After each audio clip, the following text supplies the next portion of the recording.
All right, welcome to the conversation on the TYT Network. We got a great guest for you guys on two super important topics that are coming up. Fight with the Republicans on the confirmation of women of color. Weird, they're fighting back against women of color. Who would have guessed? We'll tell you their nonsense excuses and we'll tell you what's actually happening. And then they're also fighting the anti-corruption bill. Of course. Okay, our guest on this is Ben Jealous. He's the president for People for the American Way, former president and CEO of NAACP. Ben, welcome back to the program. Always good to see you, sir. All right. So at People for American Way, you guys are doing a campaign on protecting women of color that are Biden nominees. Hashtag her fight, our fight. So first, tell us about the campaign overall, and then I want to talk about specifics of the so-called radicals that the right wing is attacking. You look at somebody like Vanita Gupta, and she's a hero. I remember the first time that I learned of her, she had discovered 38 people who had been wrongfully convicted in Tulia, Texas, and brought it to the attention of the world and called in attorneys from across the country to help free them. She won pardons for all of them from a Republican governor. And yet the right wing tries to paint her as something other than the hero that she is. And so we at People For thought it was important to really get out there and tell the heroic story of who Ms. Gupta is. So people can understand that she's exactly the type of person who fights against lies, fights against corruption, fights for the little guy. And quite frankly, when you're in front of a judge in the United States court, like we're all the little guy. And so that's who she is. And we thought it important. We think it important to make sure that the country understands what a hero we have in Biden's nominee to be the associate Attorney General of these United States. Yeah. So Ben, you might have just answered the question of why are they going after her. She found black folks who had been unjustly imprisoned and freed them. Already they hate her, but that's my take on it. But they are calling her radical, which is what they call almost every single nominee. In fact, if they don't call someone radical, I'm like, are they Republican? And so in this case, in one of the ads, they're claiming that she's in favor of defunding the police. Now, that seems curious given that police organizations have backed her, but what's the reality on that? What's so terribly unfortunate is that this is someone who we as a country should be able to take pride in, like really across the spectrum. And you see it in who's backing her, right? It's like the attacks, it's like the script is written before they have the nominee. Of course, Ms. Gupta is a famous and successful civil rights lawyer. She's also somebody in the process of fighting for the rights of those who have been betrayed by our justice system, has earned the respect of multiple police groups across the country. What's real is that she wants to make this justice system exactly what it's supposed to be. A justice system, a system that works for everybody, not an injustice system that, in which poor people, in which people of color, find their rights denied systematically. And it's that sincerity in her that convinced Governor Perry to pardon all of those folks down in Texas, because when he listened to her, he realized that she represented, frankly, the best of what this country has to offer. Now, look, they called her, quote, an enemy of law enforcement. They said that she's, quote, an anti-police radical with ties to extremist leftist groups. But then James Pasco, executive director of the Fraternal Order of Police, says, no, she's more than willing to listen to the views of police officers. And they're backing her. Mark Holden, the former Koch Industries executive and chairman for Americans for Prosperity, said that she was a straight shooter and had many more compliments. Bill Kristol has compliments, but actually, Ben, that makes me worry.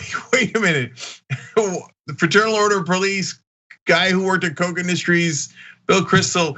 How could she have worked at the NAACP, worked in the civil rights division under Obama, and still have these right wingers backing her, saying no, she's great?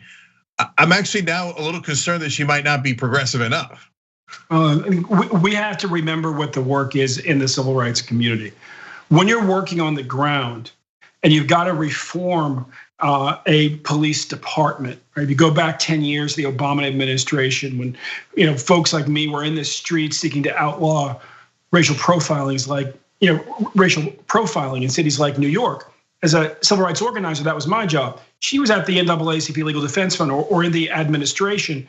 And her job was to actually work with the police chiefs and the police leaders to get consensus between them and the community to make sure that bad practices stopped, that people stopped getting abused. And that tradition goes back to Thurgood Marshall himself. When you're a frontline civil rights lawyer, you actually have to work with all parties to try to figure out a solution. It was gonna make all people safer. Similarly, on criminal justice reform, the way that we've gotten bills passed is typically to give the activists on the left to work with the activists on the right, because criminal justice is like the one thing that we've been able to agree on again and again as an end run around the moderates in the middle who've been bought off by the prison industrial complex in both parties. And so what you found, right? I mean, back in 2010, 2011, when we were, for example, passing bills down in Texas, passing bills in Georgia to shrink their prison systems faster than people were able to do in states like California or New York. Right? It was New York later got around to dealing with the old Rockefeller drug laws, but you look back in 2010, they were still in full effect.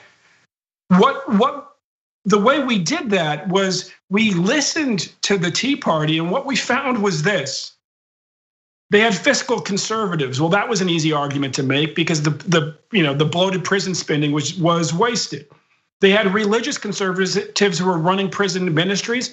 What they understood that we often forget is we don't just have the most incarcerated black people on the planet. We also have the most incarcerated white people on the planet. And in each case, we're destroying families unnecessarily. And then you had libertarians who were actually on issues like drug law reform, kind of right there, been with us for a long time.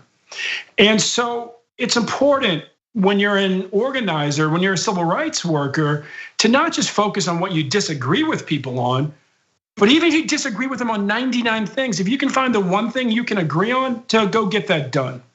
Yeah. And that's actually what the people count on civil rights leaders to do, and civil rights organizers and civil rights lawyers to do. Yeah, no, what Ben is saying is really important, and it actually goes to a larger issue, which is that the so-called moderates in Washington are not actually moderates. They're just the most pro-corporate legislators, both in the Republican Party and the Democratic Party. And when you get to real right-wingers and real left-wingers, there's actually surprising agreement on some issues. A lot of disagreement on a whole lot of issues. Yeah, but on some issues. Yeah, on some issues. And in this case, the people that are leading the charge are the judicial on the right wing. The bad guys in this case are Judicial Crisis Network, Heritage Action for America, and Americans for Public Trust. All ironically named, but Ben, I love this irony. They're saying that Vanita Gupta is part of some sort of cabal of dark money groups that are pro-corporate, that are going to take over the Biden government. Now, I would be very interested in that, because there are some folks who are pro-corporate in the Biden administration. It's not impossible, et cetera. But it turns out they just made that up completely. Absolutely. I mean, Vanita Gupta is literally one of the most courageous civil rights lawyers still active in this country, full stop. I mean, to go to Tulia, Texas when you're in your 20s, as a young civil rights lawyer, and take on the entire machine. And then to go into the halls of power down in Austin, into a Republican governor's office, and make the case that 38 black folks who had been just completely railroaded deserved a pardon, takes a tremendous amount of courage, but also conviction and clarity. And that's what they're afraid of. Yeah. They're afraid of the fact that she's that good of an advocate. Well, as Americans, it's those types of advocates who pull us together. You know, the day that Rick Perry pardoned 38 black people who had been railroaded, who had been denied justice in his state, it didn't just free them. it kind of freed all Texans for a moment to remember that at the end of the day, we want the same basic things for our family. And one of them is the belief that if they're going to a court of law, they'll be treated fairly. Yeah, now, of course, there's the great irony that Judicial Crisis Network and Heritage Action for America are dark money groups. So they're just massive dark money groups. They're so brazen. They accuse her of being backed by dark money groups. She's not. They actually themselves are dark money groups. There's just no bottom to that barrel. Cenk Uygur is not here today, which means that I will be able to talk during the show. No, we'll see. Poor Cenk, under the bus. My God, if Jesus came back, how much would the Republicans hate him? Now you have to give away all of your possessions to the poor. Steve King would be like, oh, Weezy. Everyone should be lucky enough to have a John Iadarola in their life. You confused everyone. Okay, sorry, I thought it was pretty clear. Take a break now. You can turn me to Dr. Manhattan as long as I get what Dr. Manhattan's packing, okay? The liberal mom says, Mark Thompson, have you ever thought about doing one of those tapes that soothe people to sleep? Like Mark Thompson reads the phone book. I'd buy it. If you'll buy it, I'll do it. Emilio D'Amelio writes in, John, you are so thick. I love you.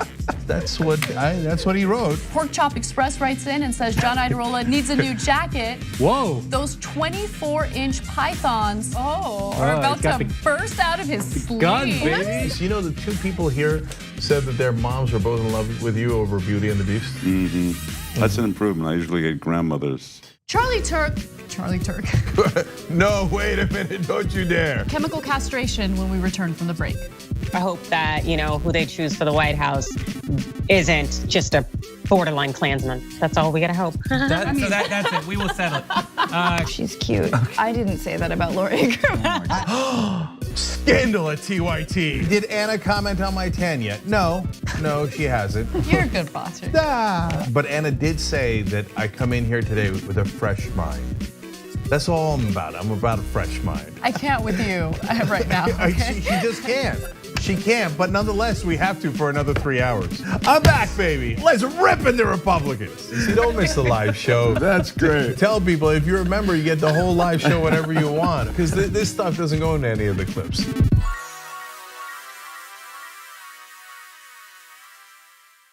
You are the media revolution. You are much needed. TYT!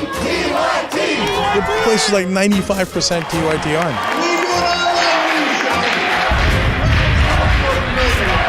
You guys, the Young Turks, which is my favorite channel, we're getting that message out. Cenk and the Young Turks do an extraordinarily good job. No matter what mainstream media says, you have to listen to the Young Turks. All the people who support us on the internet, that's what gives us strength. That's what allows anyone who was in there who was undecided to think, one side seems to be winning, they seem to have a bigger army, there might be a reason for that. So thank you guys. Across the map are going to be so tight and so close that it is likely going to be very difficult to call this on election night. The twin forces behind the Biden candidacy, the billionaires and the Bolsheviks. Arizona, 19 million. For the vice president, 9 million, a little over 9 million for President Trump. We are desperate for Donald Trump to not be president anymore because he's fascist and is a threat to our democracy. And we said that from day one. Yes, we want Biden to beat Trump. Is that clear enough? It is increasingly difficult for the American public to get any sort of truth. And this is why what Cenk and the Young Turks are doing is so important.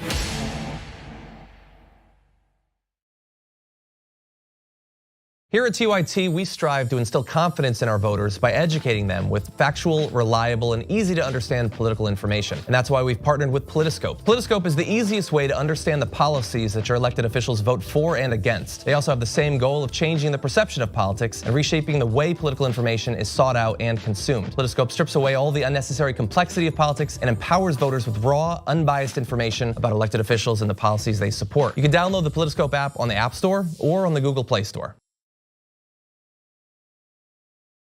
That brings me to Shirley Sherrod. So she's part of this campaign that you guys are putting together with Color of Change, another excellent organization. that actually gets so much change for Americans. So Ben, I want to show a little clip that you guys have with Shirley Sherrod, and then we'll talk about it. Let's watch that first. I am Shirley Sherrod. 10 years ago, the far right twisted my words in an effort to destroy my career. Now I see them doing it to Vanita Gupta. We cannot let it happen again. The people, Vanita freed and Tulia, thanked God she made their fight her fight. As Associate Attorney General, she will fight for every American seeking justice and fair play. Now, we need to make her fight our fight. So Ben, I remember covering the Shirley Sherrod case situation and ripping every hair I had out of my hair when the Obama administration basically let her go. It's like, no, it's a smear. What are you guys doing? What are you doing? And so I love that she's become a bit of a hero in fighting back against Republican smears, and that she's working with you guys on this. And so, what do you think? Has the Biden administration learned from the Obama administration's mistakes on that? As now it appears the main people that they're targeting in the opposition that they're showing to cabinet nominees are almost all women of color. Yeah, I hope so. I know I did, and I know Secretary Vilsack did as well. And what's so important, quite frankly, with somebody like Shirley is to lift up her voice. You know, Shirley really represents the best in our country. I'm a beneficiary of her grace. I messed up in that situation. I apologized to her right away. We've worked together ever since, and along the way, we discovered that her husband, Reverend Sherrod, and my mom were involved in sit-ins together when they were teenagers in Petersburg. And so, you know, as organizers, one thing that Shirley and I understand is, quite frankly, how precious a voice like hers is. Somebody who really has survived the depths of segregation at its most violent and fought back again and again and been so resilient. So I reached out to her and I said, look, you know, we all know what's about to happen. And she's like, I'm all in. And really feel just wonderful that Shirley has helped us, a people for pull together a range of women who are now standing up, from Kathleen Turner to Mary Frances Berry to Dolores Huerta, all joining forces with Shirley and with People for, because we know two things. One, the GOP makes it their sport to destroy the careers of women of color, and two, that they're not just gonna stop after this nomination process, that they're gonna stay at it. And so the hashtag Her Fight, Our Fight, we'll be using that hashtag, we'll be organizing that campaign throughout this administration, because we understand the first challenge is to get these great women in office, and the second is to make sure that they're actually able to do their job. Yeah, and look, for the right wing, in my opinion, if you're wondering why they're fighting, other than Javier Becerra, pretty much all are women of color. And you look at the record and you just can't understand what they're talking about. Look, radical progressive, I would love it. I would look forward to it in the Biden administration. We haven't gotten any yet, but I think that for their base, just the fact that they're women of color is good enough reason to call them radical and go after them. I mean, it's so absurd, Ben. They're now criticizing Javier Becerra and Vanita Gupta's being pro-choice.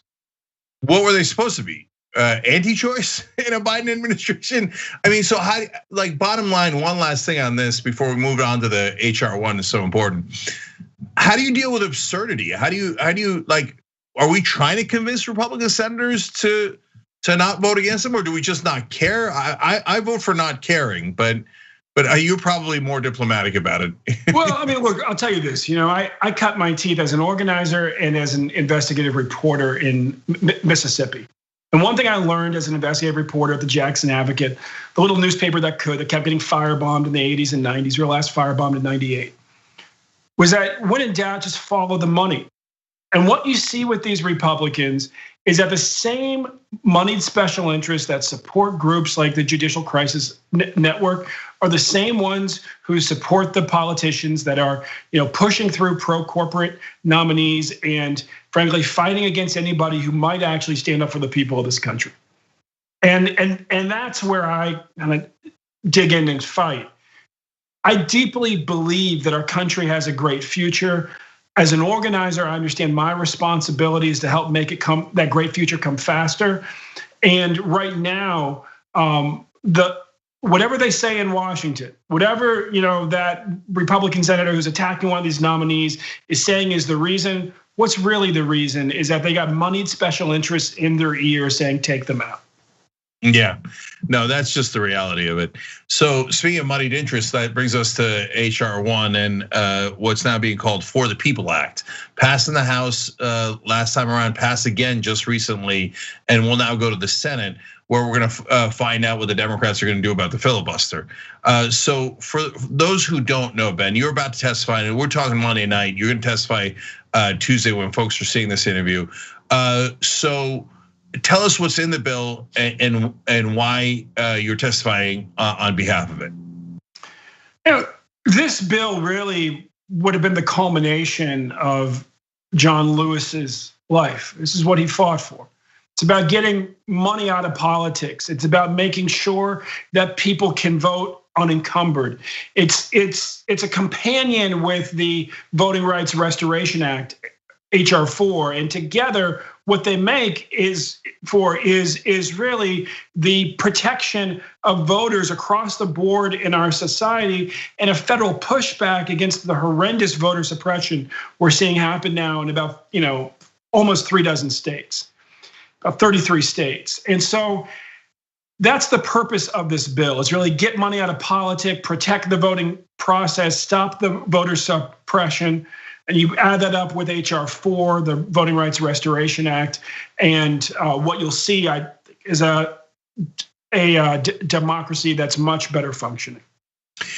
Yeah. So look, there are a couple of absurd lines of attack here. Number one, the Republicans charge that this will lead to more people voting. Okay, I fail to see how that's a charge. It seems like a thing that would be in favor of a bill in a democracy. And of course they go to the well and they go with claims of voter fraud they have never ever proved, including in over 6 cases that just happened. Well, actually, not only have they never proved them, whenever they've endeavored to honestly investigate them, they've proved that they were wrong, right? We saw George W. Bush go through that. We saw a Republican governor in New Mexico go through that. Like, they will make these outlandish claims, and then they'll hire somebody with some integrity to go investigate them. And then every time it's proven that you literally have a better chance of being struck by lightning in the same place twice, attacked by a shark, or believing that you were abducted by a UFO than actually witnessing a case or even finding a case of prosecutable voter fraud. Yeah, no, they scoured the entire country for just one case they could blow up and make mislead people with. They couldn't find anything for in a giant presidential election. Every right-wing judge said, no, you have no evidence at all. The only case that sticks out to me was the guy in Pennsylvania who got arrested for voting for Trump twice. By the way, almost every voter fraud case in the last 10 years or so that we have covered has been Republicans doing voter fraud. So that's, and in fact, you said legitimate people that investigated. Trump, after 2016 election, put Chris Kobach in charge of investigating. He's not even legitimate. He's a crazy radical right winger, super crazy. And he couldn't find anything. He couldn't find anything. And so that other than fraud though, which is they just try to get the media to call it 50-50 without any evidence. That's their tried and true method. Do they have an argument? What's their argument against more voting? What's their argument in favor of more financing from small donors rather than giant corporate donors. What's their leg to stand on, if any? Their concern is that they'll lose. That's their concern. Their concern is that in order to win, they would have to moderate their views or appeal to more people. It was 1980 was the last time that white men by themselves essentially could choose who would be president. Ever since then, the parties have had to create bigger, more complex coalitions of voters, and the far right wing seems to have reached their limits. What they really need to do, and what they're going to have to do eventually, is just simply decide to actually deal with democracy, and that means they may have to actually moderate some of their views and stop relentlessly attacking the rights of people of color, women, and frankly, people, and poor folks. All right, Ben Jealous, President for People for the American Way. Thank you so much for joining us. Really appreciate it. Thank you, sir.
Welcome everyone, you're watching The Young Turks with Anna Kasparian, and joining me today is Wosny Lambre, host of Woke Bros, NBA writer for The Athletic.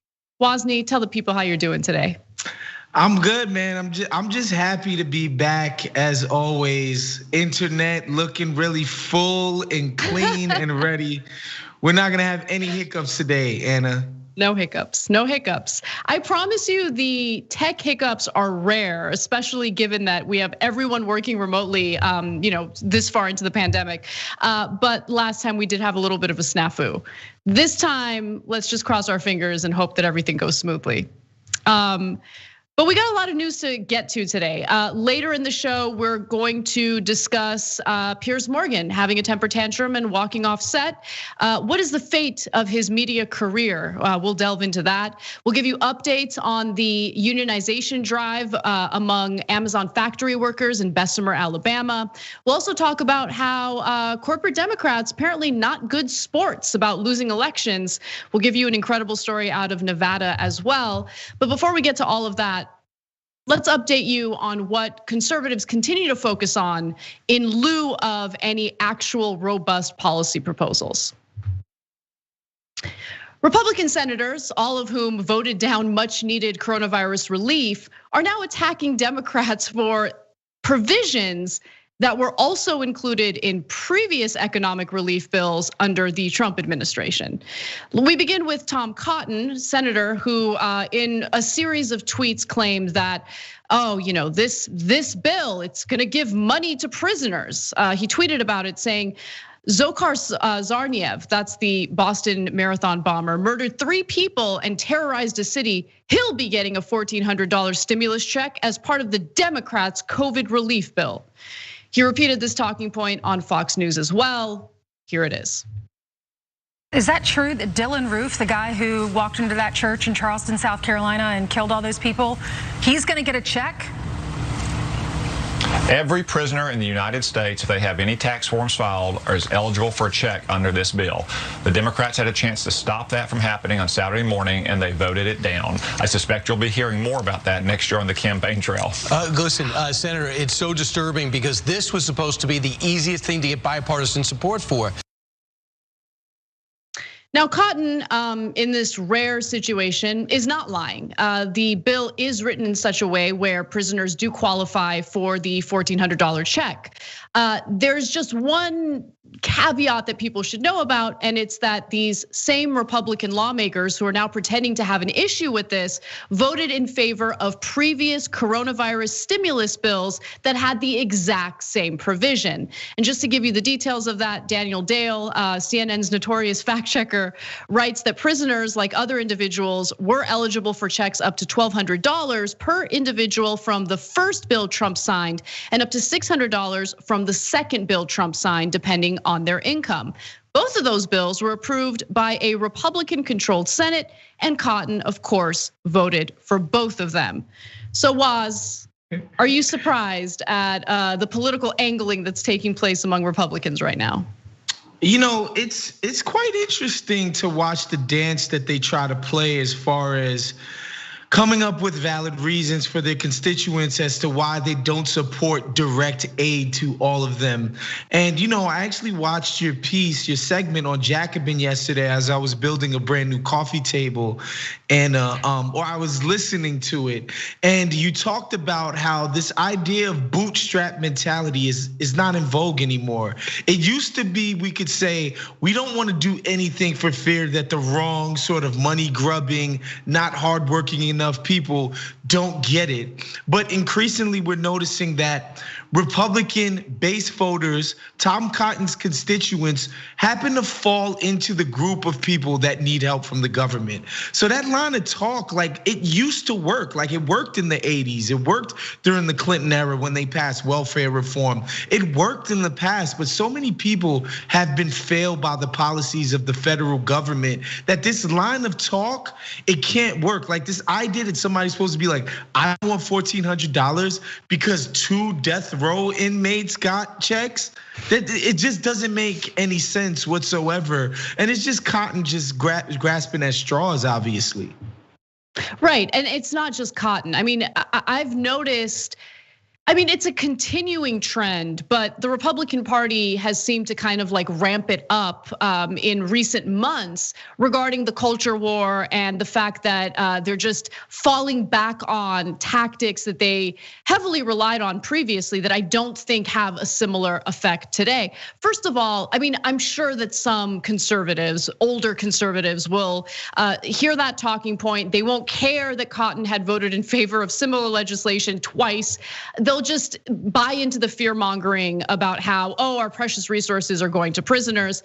But I think overall, the effort to like lean into the culture wars and never really provide any real solutions to the problems that people are feeling or facing, it's just not a winning strategy anymore. Think about how many people we've imprisoned. Think about how many nonviolent prisoners are currently incarcerated right now. And think about how many family members, how many people out there know someone personally who was incarcerated for nonviolent offenses. I mean, in a way, this establishment has done such a great job in criminalizing so many people that the very talking points that they previously used to do so no longer resonate with people the same way, right? And so again, like they're just gonna keep relying on culture wars, Mr. Potato Head, Dr. Seuss, the migrant caravan, like whatever they can think of, because Republicans have no solutions to improve your life. Another example was Senator Ted Cruz, who actually did lie on the Senate floor about what this relief bill included. Take a look. The question for the American people to answer is, should taxpayer money be sent $1,400 to every illegal alien in America?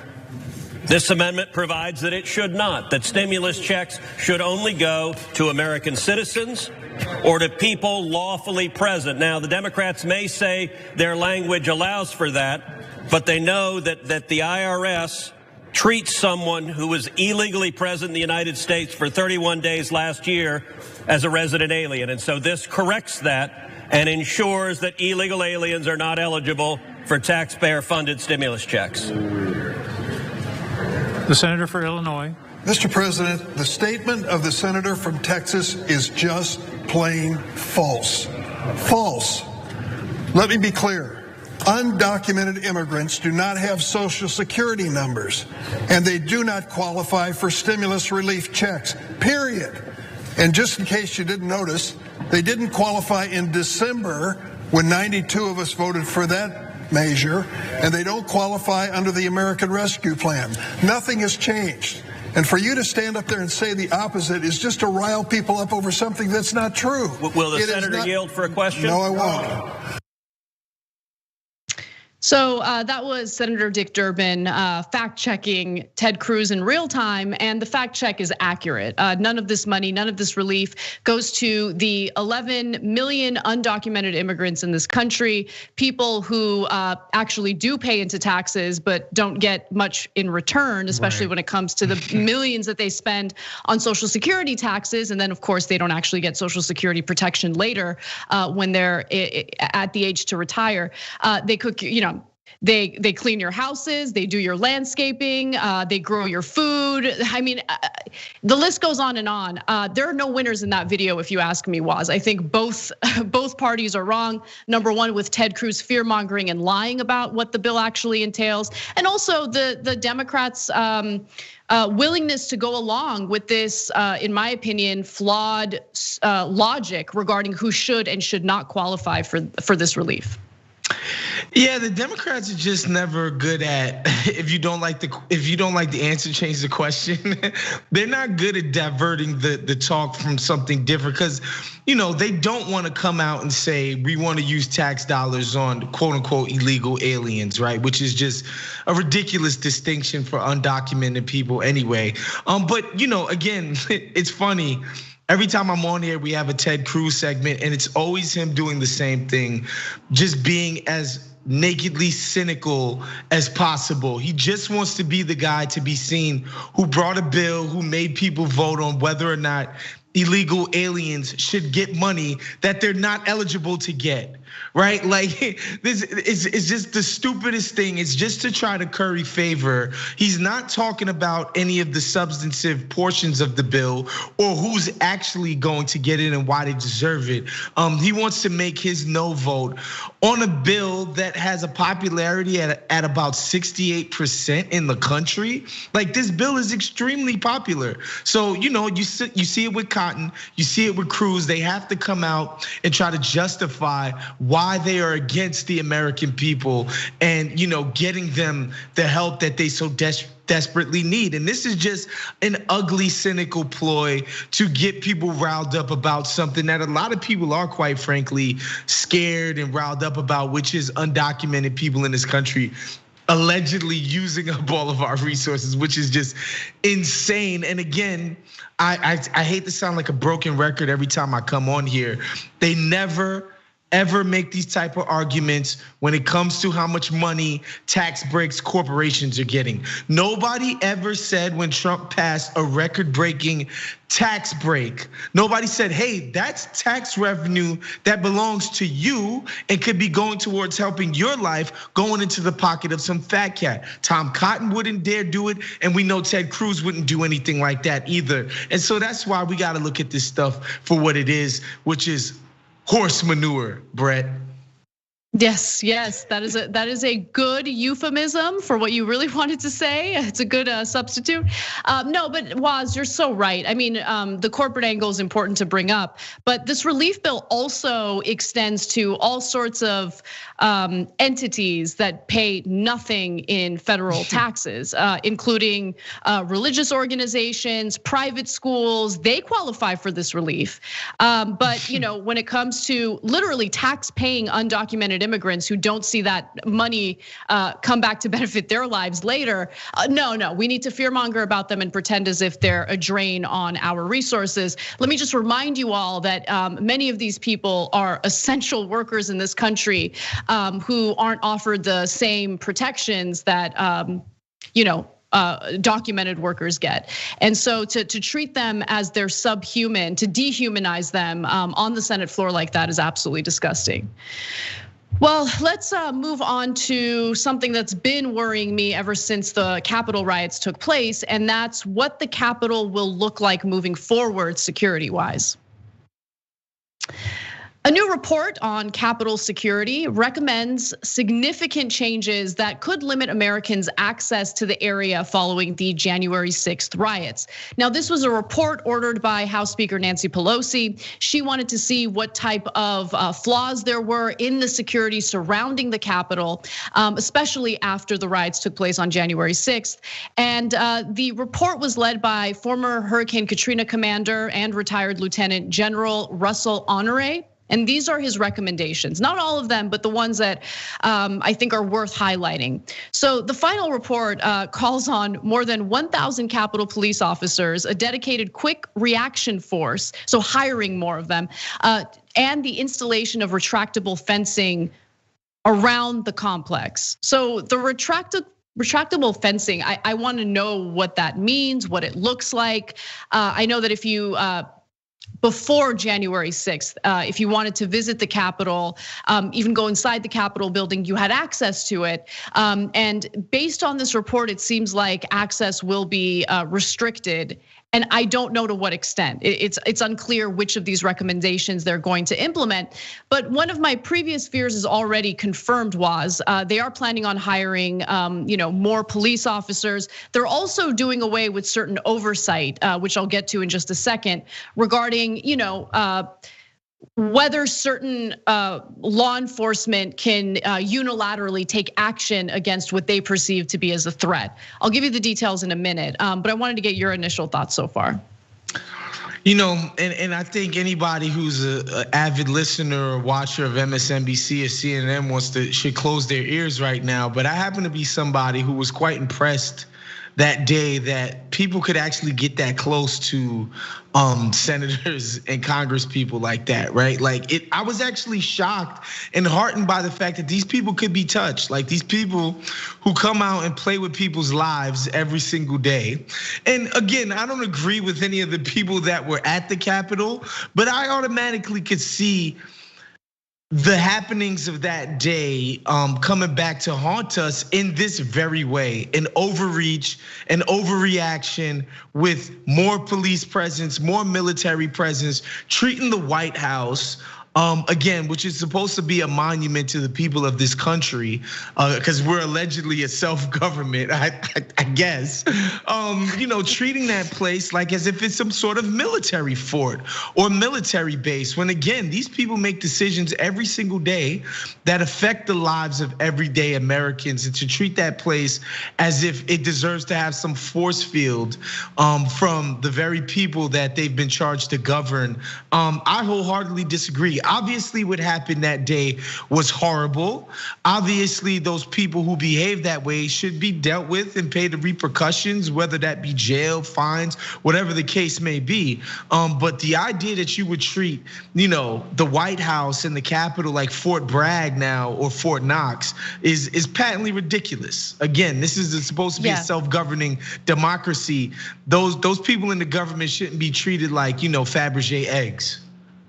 No, you're so right. And why should law-abiding, ordinary Americans suffer the consequences of what clearly was a failure on the part of law enforcement that day, right? Whether it's Capitol Police, the National Guard, the Pentagon. I mean, we literally have hundreds of intelligence agencies, not just a few of them, like hundreds of them, okay? Constantly being surveilled. They had the intelligence about what the potential threats were that day. They knew. And so the question isn't, how much of a threat are ordinary citizens and how much do we need to do to ensure that there's a giant barrier between the people and the very monuments that are supposed to represent a government by those people, right? Like we shouldn't be having those discussions. It reminds me of every other security failure that's happened, and then how everyone else has to suffer the consequences of those failures, right? So what I'm seeing based on these recommendations is more resources pumped into law enforcement. Let me just give you the details, there's more. The most significant recommendation is the establishment of a dedicated quick reaction force for all of Washington, D.C. to respond to developing crises. Do we not have enough of these people?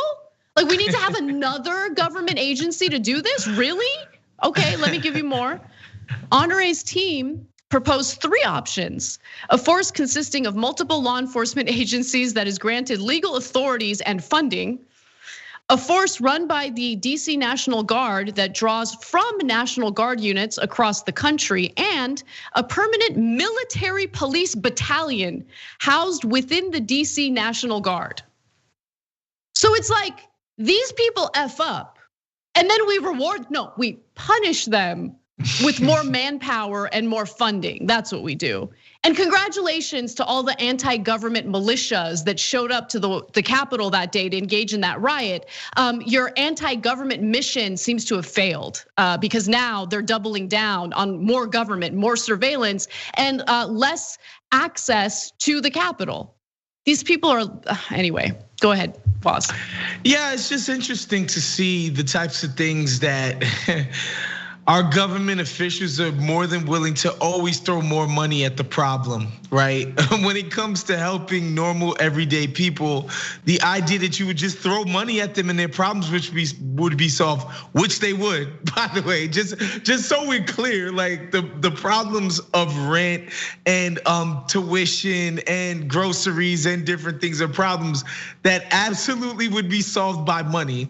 And the problem of law enforcement just being derelict in their duties, inadequate at the job that they're tasked with performing, would not be solved by giving them more money, more manpower, by just like, guys, just do your jobs, man. A bunch of people failed and didn't do what they're paid to do that day. And that's why it looked as embarrassing. That's why it was such a debacle. That's why it was so embarrassing that day. But like this idea that what was gonna be, what's gonna solve this is just more people doing the same is ridiculous to me. Yeah, like are they going to do a better job of getting white supremacists out of their ranks? I mean, there were Capitol Police taking selfies with these guys during the riot. Like, are they looking into that? I mean, it also proposes this. This, of course, they won't. And then there are a few things in here that I'm fine with. Like they propose giving U.S. Capitol Police the authority to request support from the National Guard outside of law enforcement without pre-approval from the Capitol Police Board.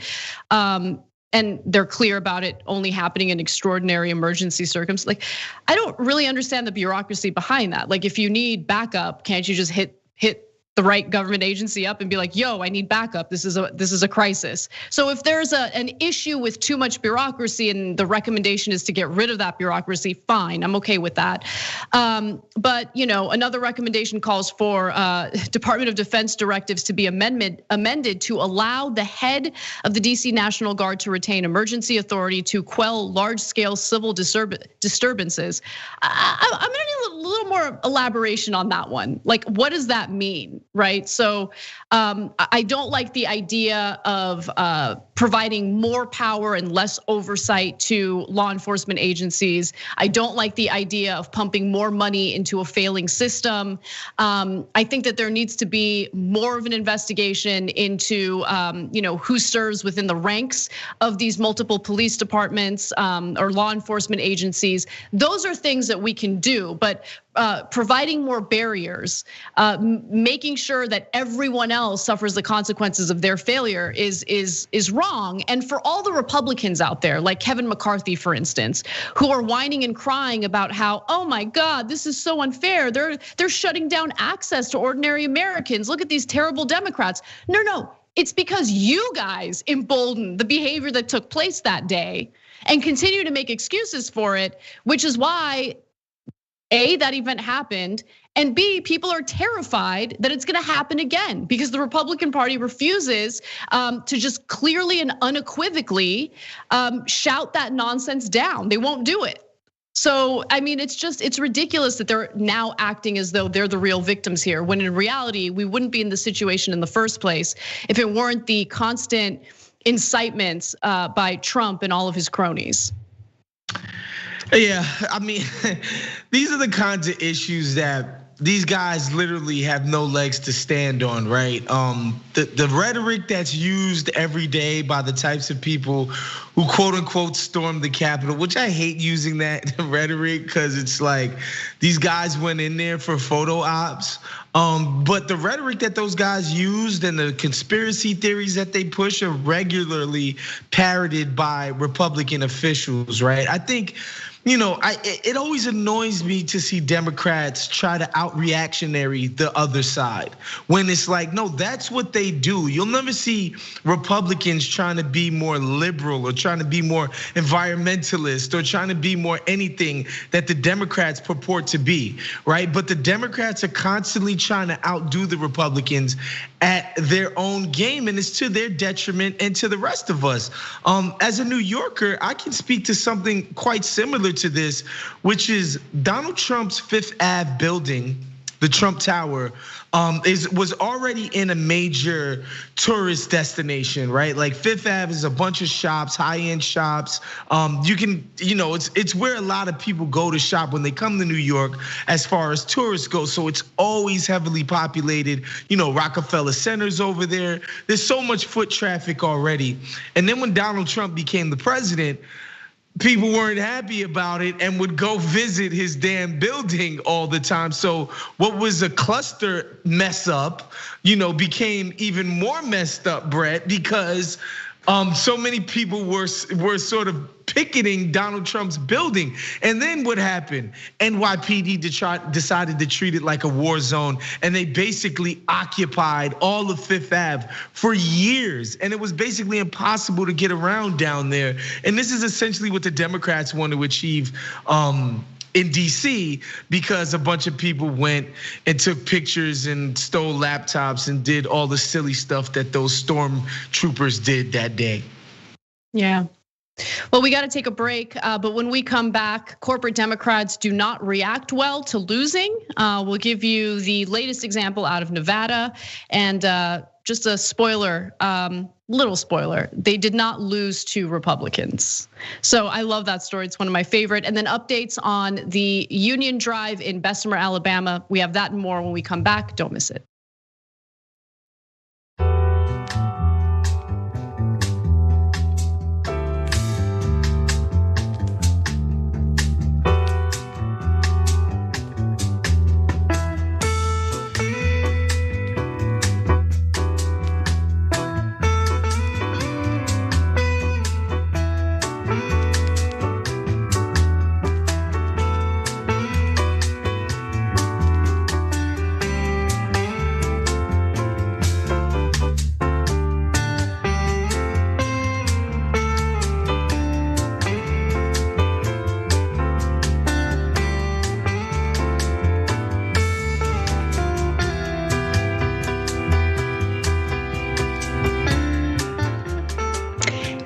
Welcome to our first social break of the day. Let's start off with some member comments. Sierra Lee writes in, so glad that I found TYT and all of you like-minded individuals. I've probably learned more from watching TYT than I did getting my undergrad in political science. Sierra, let me just say, I got my graduate degree in political science. I definitely learned more out of graduate school than in. But yes, thank you for watching. Thank you for your support.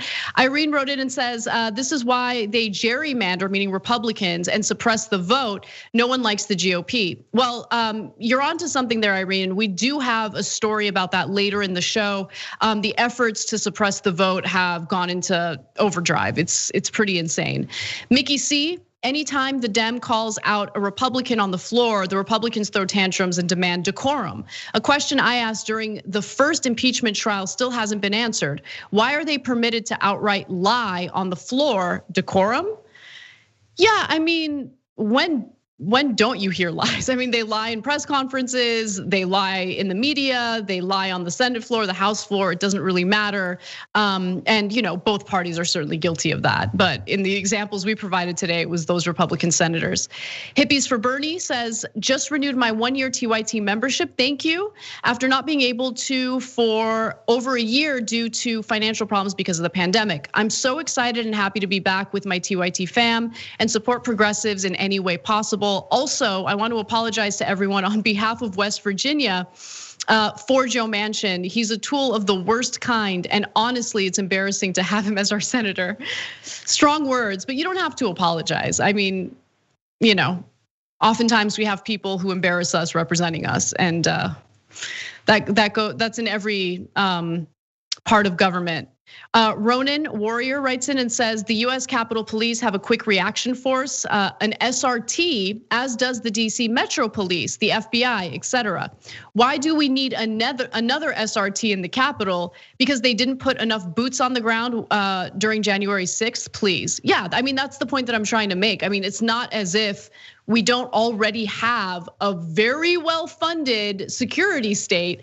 It's just that, oh wow, wouldn't you know it? When it came to these particular rioters, they were ill-prepared. And the real question is why? It's not a lack of resources, it's not a lack of manpower. Clearly, they didn't prioritize acting on the intelligence they had leading up to that day. And then from our super chats, Parker says, Anna and Waz looking fresh AF. Waz got the new mustache and Professor Kasparian got a clean collared shirt. We are like up in the game today, Waz. We really are. Anyway, all right. We got to get back to the show soon. But thanks for watching and stick around because we got some great stories coming up.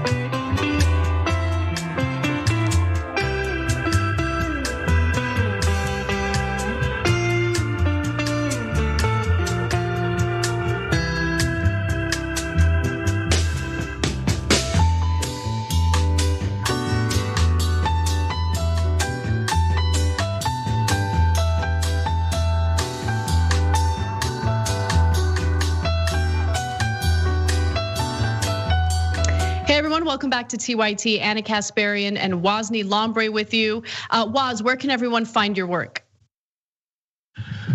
Please subscribe to The Athletic.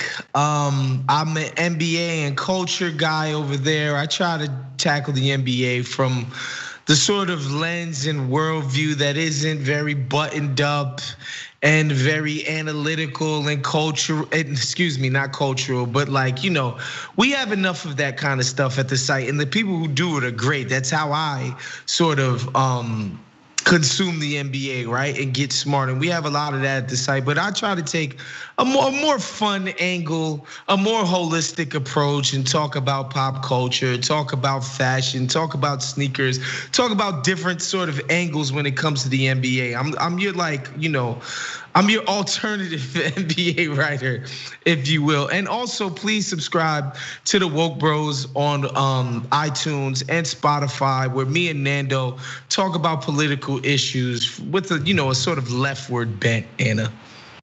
Yep, I love Woke Bros. You guys took a little break last week, and I was itching for a new episode. So it's required listening. If you guys care about politics, you want to know what's going on, but also enjoy hearing about it, even if it's not such great news.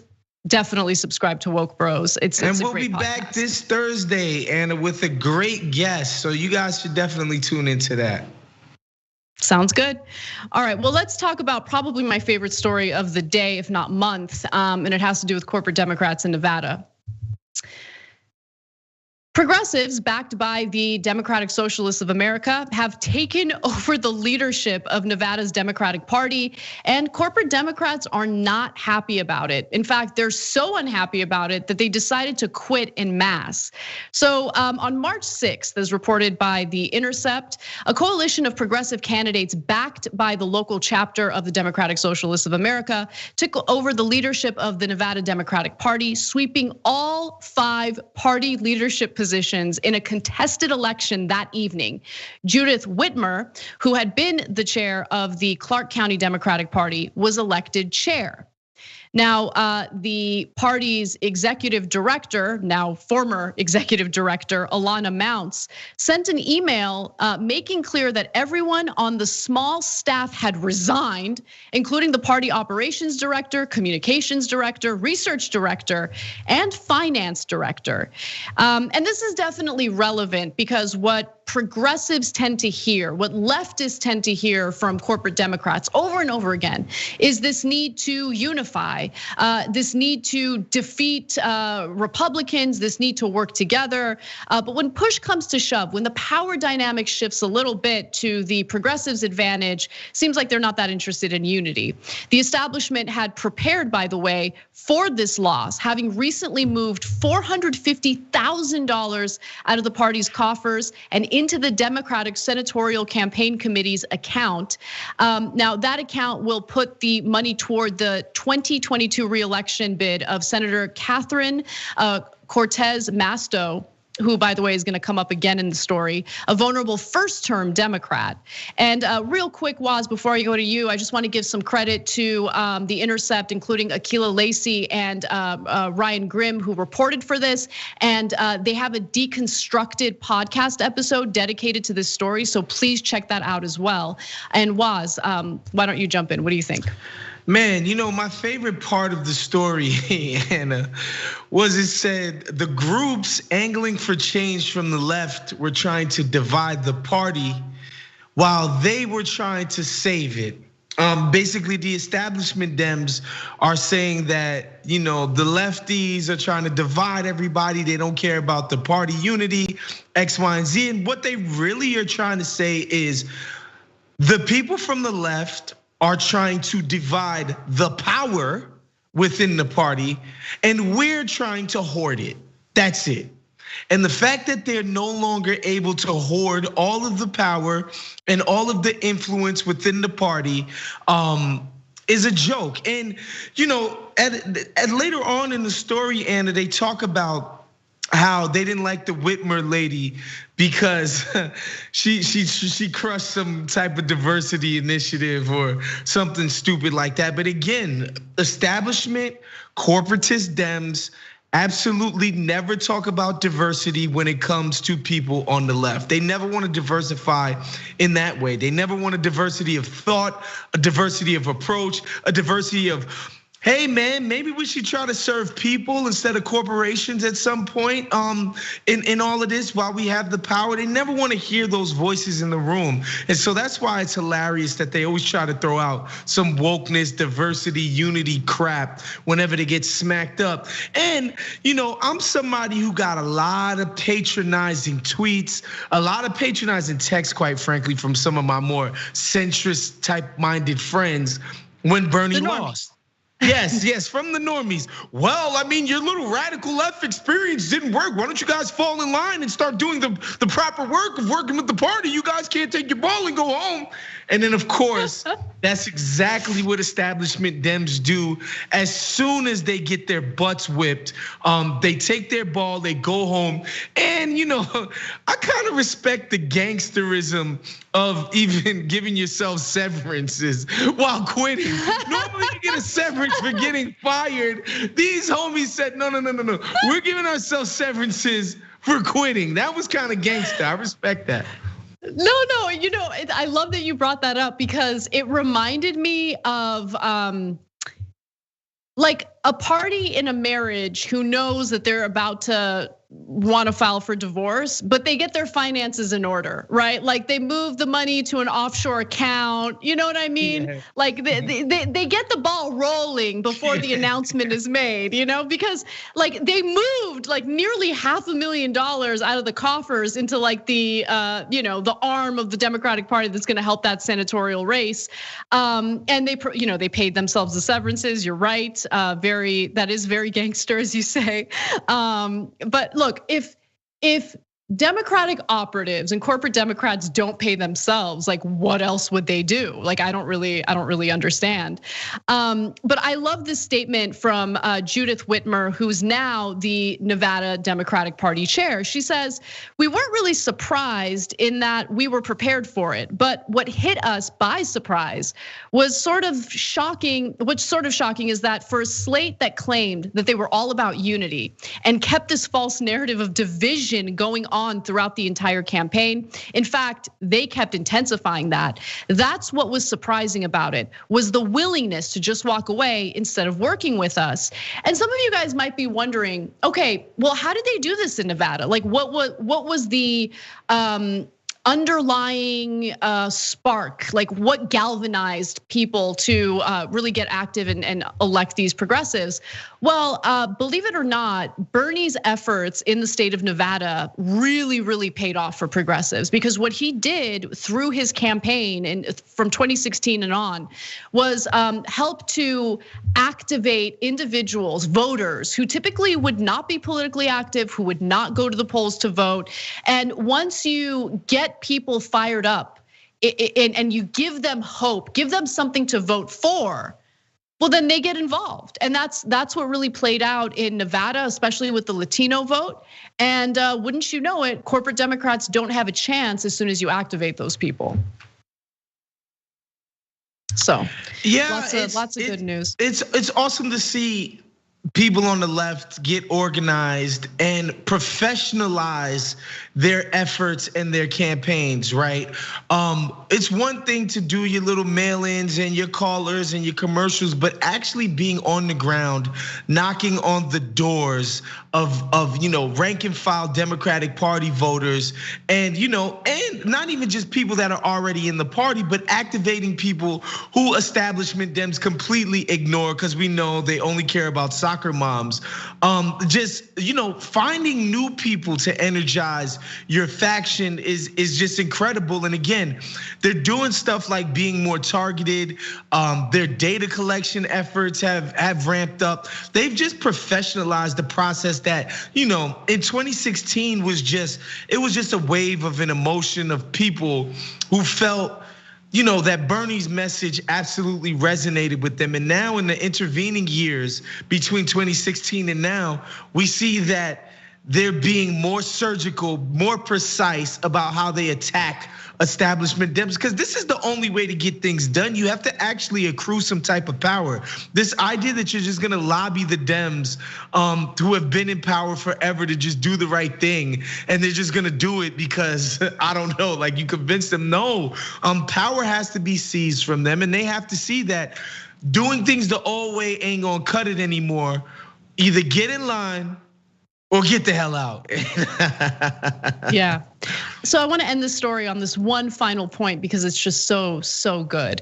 So remember, we mentioned the senator from the state of Nevada, Senator Cortez Masto, and how this is a vulnerable candidate seeking re-election in 2022, and apparently this senator approached a man by the name of the current Clark County Commissioner Tick Segerblom to convince him to run against Judith Whitmer, and The Intercept caught up with him and confirmed that he was in fact approached to run against Whitmer, and he's also a Bernie fan, and this is what he said to The Intercept. This is just a situation where the Bernie team won, and the old guard, so to speak, we're not gonna stick around. As Cenk would say, yummy in my tummy. All right. We got to take a break, but when we come back, an update from the drive to unionize among Amazon warehouse workers in Bessemer, Alabama. Don't miss it. We'll be right back.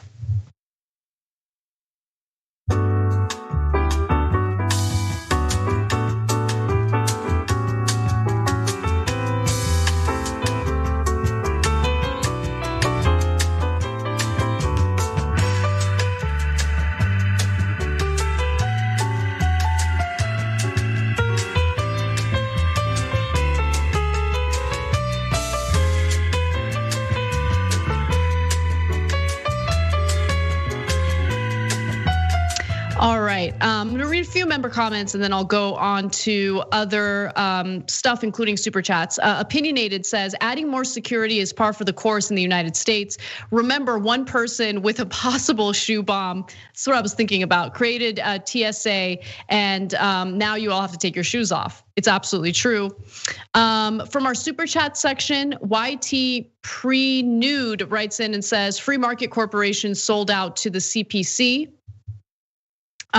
Peter Hamby, more hypocrisy that with this, that no one but TYT covers. The Tom Cotton knitted GOP minds want Democrats to not take what they've already done prior. Okay, I'm guessing you're talking about the Tom Cotton story since you mentioned Tom Cotton, but I'm not sure what you mean. More hypocrisy that with this, that no one but TYT covers. The Tom Cotton knitted GOP minds want Democrats not take what they've already done prior. Okay, Marcus Otero says, if those corporate Democrats emptied the account, meaning in Nevada, that just means that when the progressives win big, there's no corporate strings attached. So that's you know what? That is a positive way of looking at it. I like that. Okay, that's very good. No Sleep says, one unfortunate thing about democracy is that when people can legally elect fascists at all levels of government to kill democracy, i.e., what the GOP is actively doing right now. Well, what's interesting is all the effort that they have to put into rigging the system to their advantage so they can win, right? That goes back to the gerrymandering.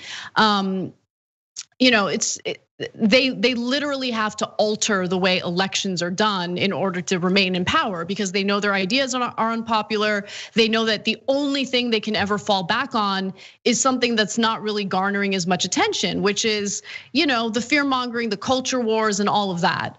People are growing tired of it, probably because culture wars don't seem that important when you're starving and when you're unable to pay your rent.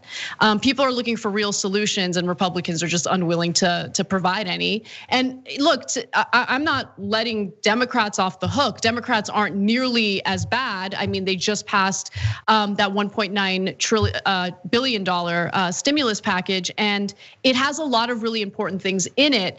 So I'm not minimizing that, but at the same time, Democrats tend to cave to some of the demands that Republicans have and the corporate world has with means testing and nickel and diming people when they're in need of help.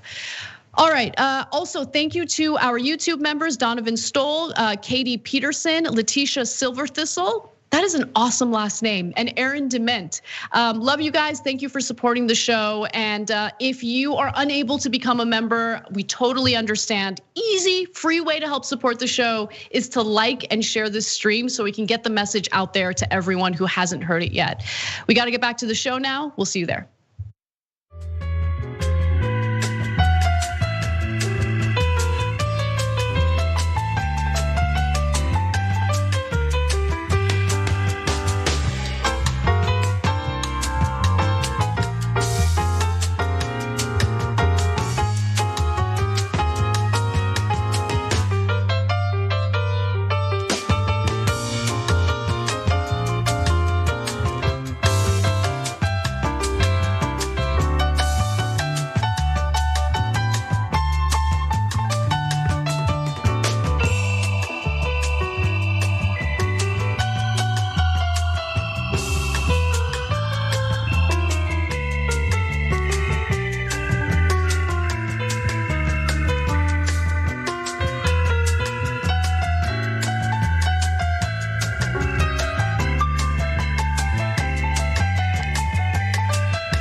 Welcome back to TYT. Anna Kasparian, Wosny Lambre with you. And we're about to give you an update on Bessemer, Alabama, where Amazon workers are trying to organize and unionize. Amazon workers in Bessemer, Alabama are currently undergoing a union drive. And to be quite honest with you guys, the jury is still out over whether or not Biden weighing in on it is galvanizing the cause. Now, let me be clear in stating that Biden weighing in and supporting the effort to unionize, not just in Bessemer, Alabama, but throughout the country, is an important message. And he didn't seem to parse words. And I want to remind you of what he said, and then I'll give you the reactions from Amazon workers when we get back from the clip. The choice to join a union is up to the workers, full stop, full stop. Today and over the next few days and weeks, workers in Alabama and all across America are voting on whether to organize a union in their workplace. This is vitally important, a vitally important choice as America grapples with the deadly pandemic, the economic crisis, and the reckoning on race. What it reveals the deep disparities that still exist in our country. And there should be no intimidation, no coercion, no threats, no anti-union propaganda. So Woz, that's a strong statement, and that's the first time a United States president has weighed in. Well, a sitting president has weighed in support of unionizing. So, Obama famously said while he was campaigning that he would put his walking shoes on and then go to Wisconsin and march with the protesters and people on strike. He didn't actually do that. But what do you think about Biden's statement? I'm not gonna lie, as somebody who was very skeptical of what a Biden administration would look like for working Americans, I was pleasantly surprised and proud, quite frankly. I tweeted sarcastically in my best Van Jones voice, Joe Biden became president today when he put that message out there. But part of me really means it, and it's crazy, and me and Nando say this to each other on the show all the time, but it's really shaping up that Joe Biden is going to have a way more substantive and impactful presidency than Barack Obama. He's already showing it, just the fact that, before they did what they did to make sure they passed the stimulus of $2 trillion, which was amazing. The fact that he came out and said, look, we're not doing this deficit nonsense anymore. It's done. Yeah. We got to get people help. That's a huge departure from Barry right there. Then, of course, he comes out and he gives a full-throated endorsement to unions and the effort to unionize amongst workers everywhere all over the country. I'm sorry, I was happy. I was proud of Joe Biden. I was pleasantly surprised as somebody who was just, the tack that they took during the campaign against Bernie, which was essentially like, we don't want to do anything or change anything. We just want to be nicer and more polite than Trump, didn't fill me with enthusiasm for what this administration would do for, again, normal working people in America, but that the president would use his bully pulpit to support unions. Again, you mentioned, Anna, in a way that Barack Obama never, ever did as president. It's huge. You can't understate the value, the importance of what Biden did last week. Well, we also have some more positive updates, and I'll admit, like I continue to get surprised when this happens. But in a previous show, we talked to you all about the PRO Act, which is an incredibly important piece of legislation that would ban right-to-work states. There was the Taft-Hartley Act that passed, I believe it was 1945 when it passed, and what it did was essentially suck power away from unions and allow for states to implement certain laws that make it increasingly difficult for workers to organize and form unions. So the PRO Act is important, and Biden has come out in support of that. I mean, Nando and I keep talking about this, both on this show and on weekends for Jacobin. And every time we talk about these issues, we're like, is Biden gonna do it? And then he does it. He supported the PRO Act. He supported this this drive to unionize. And look, guys, it is really important, right? Because just like we saw with Trump and his supporters, Trump's words mattered. They did influence his supporters. They did influence people in this country, unfortunately in the worst kinds of ways, right? But with Biden, this is basically communicating to workers like the president of the United States, the most powerful person in this country, and certainly even possibly the most important person in the world, has your back as you're trying to do this. And Amazon has been intimidating their workers. Amazon has they're denying it, but there's some evidence to show that Amazon worked with the county in order to change the traffic lights. So they changed to green faster. That way, as Amazon workers who are trying to unionize or organizing, like as people are stopped at red lights, now they're unable to do it because it'll be a green light and then they have to go and they don't have the opportunity to talk. So this is good news, but it's still unclear if they're going to be able to unionize after they count the votes. March 29th is when the unionizing election ends. And the New York Times did manage to speak to some of the employees, and some of these comments, it's anecdotal, but still some of these comments are kind of discouraging. And that's not to discourage anyone who's part of this effort in Bessemer. Please keep fighting, keep going forward. Catherine Highsmith is a 24-year-old that the New York Times spoke to, and she said that she would wager that some employees were not aware that the president had said anything. She sees his support for the workers as less important than parts of his agenda that remain unfulfilled, including raising the federal minimum wage and sending robust stimulus checks to Americans. So, the Senate did just vote in favor of the $1.9 trillion coronavirus relief bill. It's now going to go back to the House, and Biden could sign it this week. That's what's expected, but. It's been pretty delayed, and I think that it does hurt Biden to some extent. I don't know if people's minds are going to change as soon as they get that relief, but this Amazon worker at least is not buying it from Biden.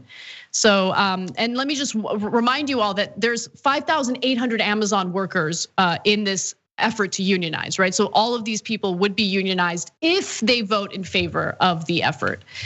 And it's important that people understand that this is an issue of the utmost importance to one Jeff Bezos, AKA the richest man in the world, AKA Lex Luthor.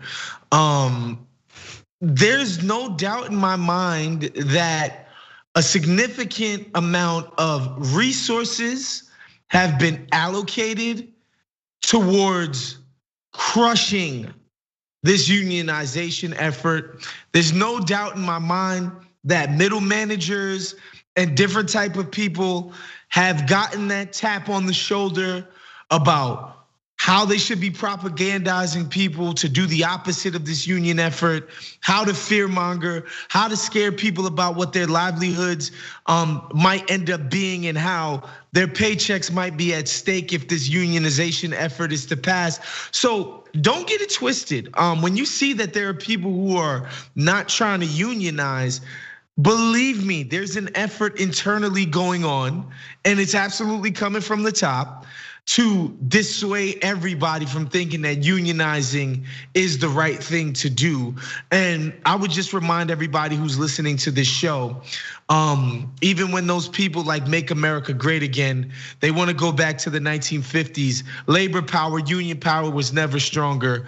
As far as the equality gap was never smaller in this country than those days, for the vast majority of Americans who happen to not be black, of course.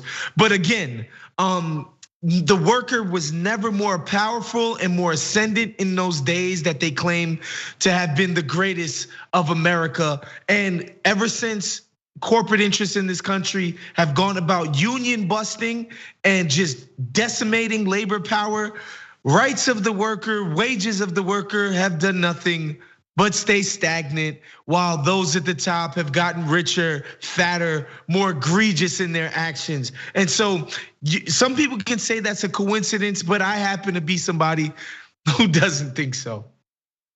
Yeah, and I want to also note that the majority of the workers here are black, and so it's unionizing. This is the perfect example of the type of company that absolutely should have unionized workers. We're talking about 5,800 workers. They work in a warehouse in, obviously, Bessemer, Alabama, a part of the country that has lost so many of its jobs as a result of free trade agreements and policies that are made in Washington. And so one of the ways that they try to intimidate the workers here is by making them feel as though they should be grateful. They should be grateful that, yeah, they're working in these terrible conditions where their bathroom breaks are being very closely monitored. But if it weren't for this warehouse, they wouldn't be making $15 an hour. They would be making half that if they're lucky enough to find a job in Bessemer, Alabama. Those are the kinds of fear-mongering talking points that exist. But Amazon's got its factory there. They ain't going nowhere, and they're doing real well for themselves. Okay, they certainly can afford to improve the working conditions of their warehouse workers. There's no reason for them to be monitoring bathroom breaks like this. And considering this is not easy work, it's back-breaking work to work in those warehouses. And some might say $15 an hour is a huge improvement from the federal minimum wage, and it certainly is. But there is no way that I would agree that that they don't deserve to make more. They certainly do, but more importantly, they deserve protections, and that's what this union drive could potentially provide them. So solidarity and love to all of those workers in Bessemer. Hopefully, they get what they deserve and vote for this union. Let's move on to our next story. Because I do want to talk a little bit about voter suppression that's currently taking place across the country. Because wouldn't you know it, Republicans don't like the fact that they didn't rig the election enough to their favor. So after record turnout in 2020, Republican-controlled states appear to be in a race to the bottom when it comes to passing egregious barriers to voting. So Iowa, for instance, just passed a law that will significantly curtail voting rights in the state. For instance, Governor Kim Richards has just signed legislation cutting the state's early voting period and closing the polls an hour earlier on election day. The law cuts Iowa's early voting period from 29 days to 20 days. Polls will now close at 8 p.m. for state and federal elections instead of 9 p.m. It's like, it's the most transparent thing ever. There's no reasoning for it. They don't even try, Waz, to like pretend like they're doing this for election integrity. They're just cutting voting days. They cut 9 voting days off of the amount of time. Like, that's insane. And of course, they cut an hour from each day, from 9 p.m. to 8 p.m. It's just so obvious. And they don't. And the reason why they have cover is because because of things like hate radio, because of things like Fox News, which have demonized the other side so effectively. It's the sense that we don't have to play fair because the Democrats are so evil. We have to do everything at all costs to keep them out of office. But I feel heartened by the fact that these efforts have had the opposite effect, in the sense that they've brought so much awareness to the chicanery that goes on in these local Republican parties, right? Like these local governments as it pertains to voting. And people have been galvanized by it and said, you know what? I'm gonna vote despite you because of what you're doing. We saw record turnouts, which I think did have a lot to do with the mail-in votes and the early ballots and all of that stuff. But I have the utmost confidence in the people on the ground, the people around there, to get out to vote, because this is so cynical and so evil, quite frankly, so undemocratic, so anti-American, that I think these efforts often have the opposite effect. People get riled up. People do what they have to do to get themselves ready to vote. And again, they don't suffer. They do suffer in an ironic way, in the sense that so many Republican voters actually take advantage of all these things. Like, there's no way to guarantee that every Republican's gonna get to the poll before 8 p.m. There's no way to guarantee that Republicans don't use mail-in. Like, it's so stupid. Like, I think a lot of what we saw last election is the Republicans didn't mail in their votes because they got told not to. So I just don't think this is gonna work in their favor ultimately. Yeah, no, that's such a good point. I mean, it is pretty sweet to see how much Trump's false narratives about mail-in ballots ended up hurting him more than anyone else. But there is more from what's happening in Iowa. There's more in the law. For instance, it significantly tightens the rules for when absentee ballots must be received by county auditors in order to be counted. Ballots must now arrive by the time polls close in order to be counted. The law also limits who can return a voter's absentee ballot. Only a voter or an immediate family member, household member, or caregiver may return the ballot to the auditor's office or place it in the mail. The law allows counties to establish just one ballot drop box at the auditor's office under video surveillance. Like, it's just total overkill and it's absolutely ridiculous. Previously, ballots were placed in the mail the day before election day, they'd still be counted as long as they arrived by noon the following Monday. And previously, anyone with the voter designated to drop off the ballot would be able to do so. Obviously, they're scaling that back. And I do want to move over to Georgia, because Georgia is where people were certainly galvanized in the 2020 election, which is why the state turned blue. And the Republican lawmakers in that state are not having it. So there is currently a piece of legislation that's going through the process. It just passed in the Senate, but it's going to go to the state House. It's known as SB 241, and here's what's in it.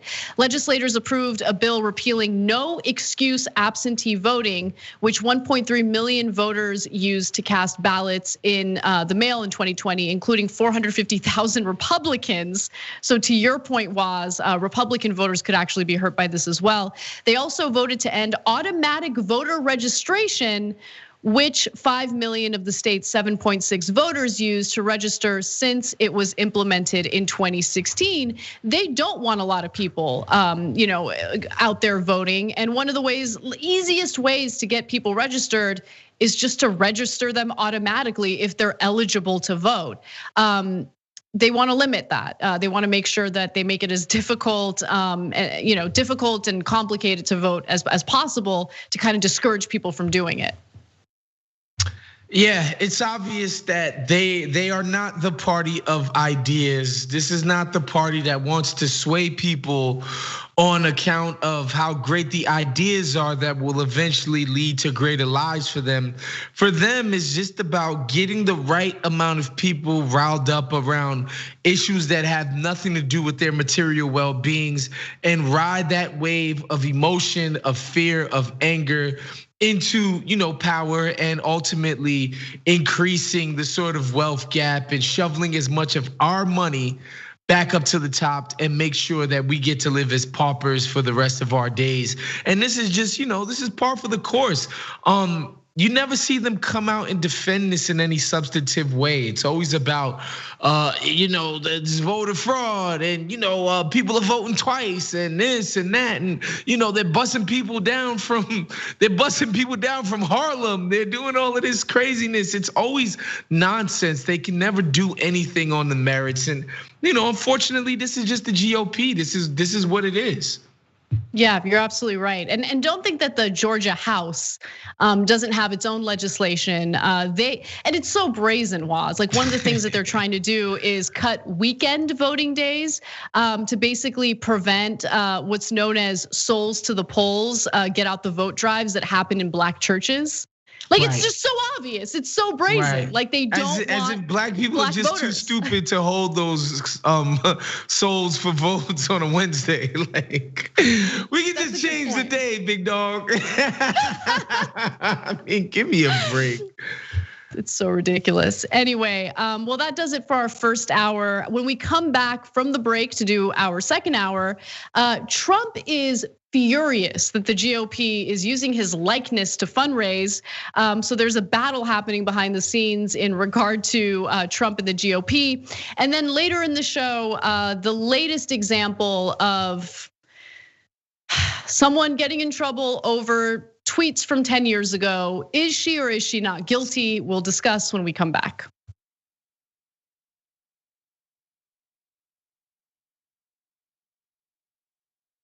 Well, the Young Turks, the Friday show is gonna be awesome. We're gonna help us over here. Drop it. We became the first ever daily online web television show. No, the Constitution is the very core of America. The fact that we don't spy on American citizens, that we get a warrant, that we go to a judge, that we have a procedure, that we have due process, that is America. On top of it, they go, why don't they just stay at their own schools? You gotta realize something. These schools suck. They want people to pull themselves up by their bootstraps. You ain't got no straps, you ain't got no boots. He lit these fires in trash bins all around town out of frustration. 99th most viewed channel today on YouTube. The Shorties Award. Best web host. We passed 1 billion views.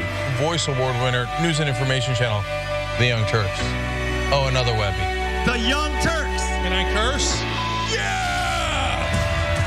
For those of you watching on live stream, yes, we have adopted a pet iguana that showed up at our door. Haunted version in the dark with our silhouettes. Now let's get to the best line of the debate. And it was definitely the one against Fox. I told you we were coming. I mean, you talk about it when it becomes a problem.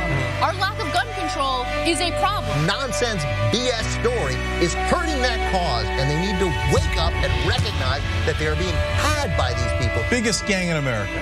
Question is, how do we make sure that we blame the person who is dead? What kind of democracy is that? We should never forget that the most powerful people in the world exploited the greatest tragedy in American history to go to war in a country that had a lot of oil. Rolling thunder. That's what this show is.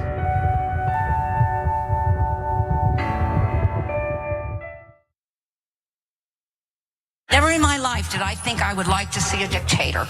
But if there's going to be one, I want it to be Trump. Tick-tock, tick-tock. Where's the line? We've crossed every line you can imagine. We are a socialist country. It's socialism for the rich. Tick-tock, tick-tock. You don't have to know the truth, just believe what they tell you. There is no bounds to their monstrous hypocrisy. Tick-tock. I think we're gonna win the Senate in 2020. And I think we're gonna have the House, and I think we're gonna have the presidency. Tick-tock. And in 2020, we're going to clean your clock, and we're gonna run you out of town, and we're gonna have an actual democracy in this country. November of 2020 could also be potentially the greatest day of our lives. Let us whisper of a dream.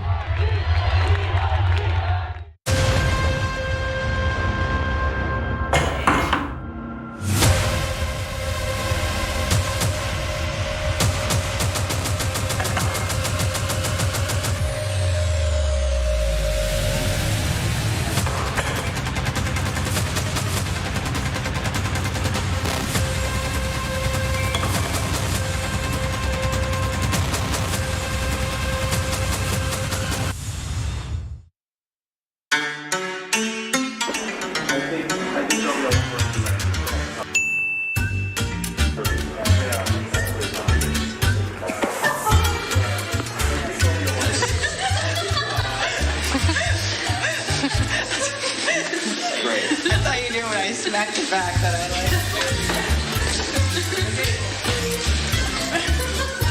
Say hi to the camera. I don't like this.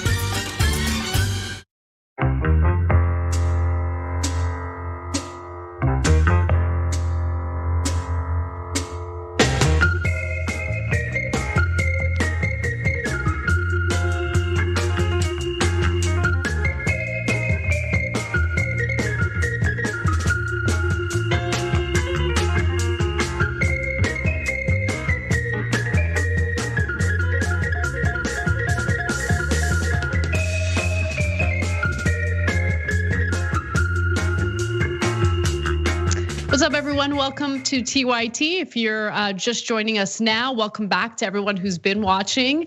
Please like and share this stream. It's one of the best ways to help support TYT. It's super quick, super easy, and we want to get the message out there so people know about what we're thinking over here on the left. Wosny Lambre joins in. He is the NBA writer for The Athletic and also the host of Woke Bros, a podcast that you should be subscribed to already. But if you just heard about it, it's okay. You can subscribe right now. So Woz, you ready to do some more news? Yes, I am, and I appreciate the plug. That you're so much better at that than I am. I don't know how to shill on my own behalf yet. I got to get better at that. I don't know how to shill for myself, but I love promoting good work. So, and I love the work you do. So everyone check it out. Well, let's talk about Trump and his continuous bipolar relationship with the Republican Party. It's really interesting. So, fresh off the heels of the CPAC annual goofathon, Trump has decided that he's going to go after the Republican Party for using his likeness to do its fundraising. In a statement issued by his Save America Political Action Committee, ex-President Donald Trump urged his supporters to stop donating to rhinos, otherwise known as Republicans in name only, and redirect the cash to him instead. And I don't think anyone should be surprised by this. It was posted on Twitter, and here's what the statement says: "No more money for rhinos. They do nothing but hurt the Republican Party and our great voting base. They will never lead us to greatness. They will never lead us to greatness." That's the way I read it for some reason. Send your donation to Save America PAC, blah, blah, blah. You guys get the picture. He had also sent a cease and desist list to the GOP, and they kind of ignored it, and they continued fundraising using his name and likeness. But I just think this is also funny because it's peak Trump. Don't send the money to the party, send it to me. It's all about me. So many things that I love about this. One, just the relentless grift that is Donald Trump's life just continues on unabated even after a lost presidency and election. He's like, guys, I'm still grifting.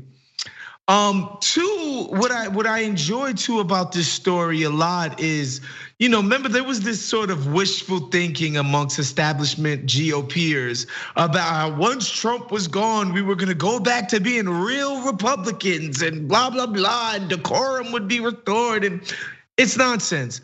Trump is Republicanism, Republicanism is Trump. It's one and the same. And so I think what this demonstrates, the fact that they're even still using Trump's likeness in all of this, it shows that. And the crazy thing is that Trump is now the Obama of the Republican Party, right? As ironic as that is, he's the quote unquote kingmaker now over there. And I think they're all slowly and begrudgingly realizing it. And lastly, Anna, what this reminded me of Trump sending a cease and desist to the RNC when it comes to their fundraising efforts via email reminds me of that ex who changes the Netflix and Hulu password right after you broke up. It's like, you petty, why are you doing that? That's petty, don't do that. Don't do that. Why are you changing the password the next day? Like, come on now. Still trying to watch House of Cards, come on now. Don't do that. Anyway, that's what this whole Trump thing reminds me of. Well, the chief counsel for the RNC responded to that cease and desist letter by saying this: the organization has every right to refer to public figures as it engages in core First Amendment protected political speech, and it will continue to do so in pursuit of these common goals. And Woz, you totally hit the nail on the head. Trump personifies the Republican Party at this point. That's it. Like, it's at this point, they have no choice but to fundraise. And look, he's a cash cow. Like, anything that involves Trump is gonna get the attention of Republican voters. They see him as a god. I mean, that's why you have in one of the more recent polls, 46% of Republican voters saying that they would literally leave the Republican Party to support a new party led by Donald Trump, something that he claimed he has no interest in when he spoke at CPAC. But then there's the other wrinkle, and this is just like the cherry, like the very important cherry on top, right? While Trump is sending the Republican National Committee and Republican organizations cease and desist letters demanding they stop using his likeness to fundraise, like, don't make money off of me, okay? In the meantime, he's still making money off of them. He's still making money off of them. So the RNC is gonna have some big event in Mar-a-Lago. So the RNC is preparing to hold part of its donor retreat at Trump's Mar-a-Lago resort. Like, Trump is just, you're right, the hustle is incredible. The hustle is so strong that not only is he making money off of them, if anyone tries to make money off of him, he'll tell people, he'll redirect people to giving more money to him. It's like, don't give money to the RNC, don't give money to the GOP, give the money to me, give it to me. Yeah, he's sort of like a mafia boss in that sense. If you have a little gambling ring, your little prostitution ring, I want in on every single penny that is the grift of the Republican car. Because people don't understand how much of Republicanism is a grift. Like, the sort of martyrdom circuit that everybody goes on when they get canceled, or they didn't get to speak at a college, or they did this, or the countless freaking books that Ann Coulter has dropped, and Michelle Malkin, and all of these freaking grifters who have absolutely nothing to offer these people besides the same retread nonsense and ideals. And Trump is like, yo, these people will give me money forever. And the fact of the matter is, anybody who's in the GOP, in so much as they have any power or popularity, is because of their proximity to me and my ideas and my craziness. And so that is absolutely valuable. So if you want to keep doing that, man, you got to pay the piper, you got to pay the vig, Anna. That's all that is. Totally. Look, Republicans, of course, from what I've read, are not too happy about Trump redirecting the funding to himself. But there is one person who's the most vocal in wanting to lick Trump's boots, and that's Matt Gaetz, who's urging Republicans to send money to Trump's personal PAC, not the national PAC, or National Party, I should say. And the exact statement is, I think donors should give to the Save America PAC and should really question whether or not the Republican National Committee represents their values anymore. He's so pathetic. He's so pathetic. Wow. So sad. Wow. But again, that just goes to show you the power that Trump wields, that, a Matt Gaetz, he sees it as he needs to be on the right side of Trump's graces if he's gonna continue to do his own personal grift. And that's all that is. It's crazy because the Dems, definitely Obama still occupies a sort of, he's still a sort of deity within the party and within the people who love the party, right? Like rank and file Democratic Party members, he's still this sort of deity, but this level of bootlicking would never go on in public. It's so shameless and gutless, and it's in service of a con. That's the only reason to sort of debase yourself this way. This is all a long con and a joke, and it's like, this Trump bootlicking is no different than my capacity as a US representative. It's kind of one and the same, and so that's why he has no problem doing it. He sees them both as a con. Yeah. I just don't know how these lawmakers expect anyone to respect them when they don't even respect themselves. Like I couldn't do it. I couldn't do this kind of pandering to a wannabe mafia boss like Donald Trump. But you have Gates, you have Senator Lindsey Graham, and of course they do it in service of themselves. This is the way that they think they're gonna advance their political careers. Doesn't speak so highly of I don't know, the people who cast their ballots for these kinds of guys. But we do have to take a break. And when we come back, the latest cancel culture type story when we come back.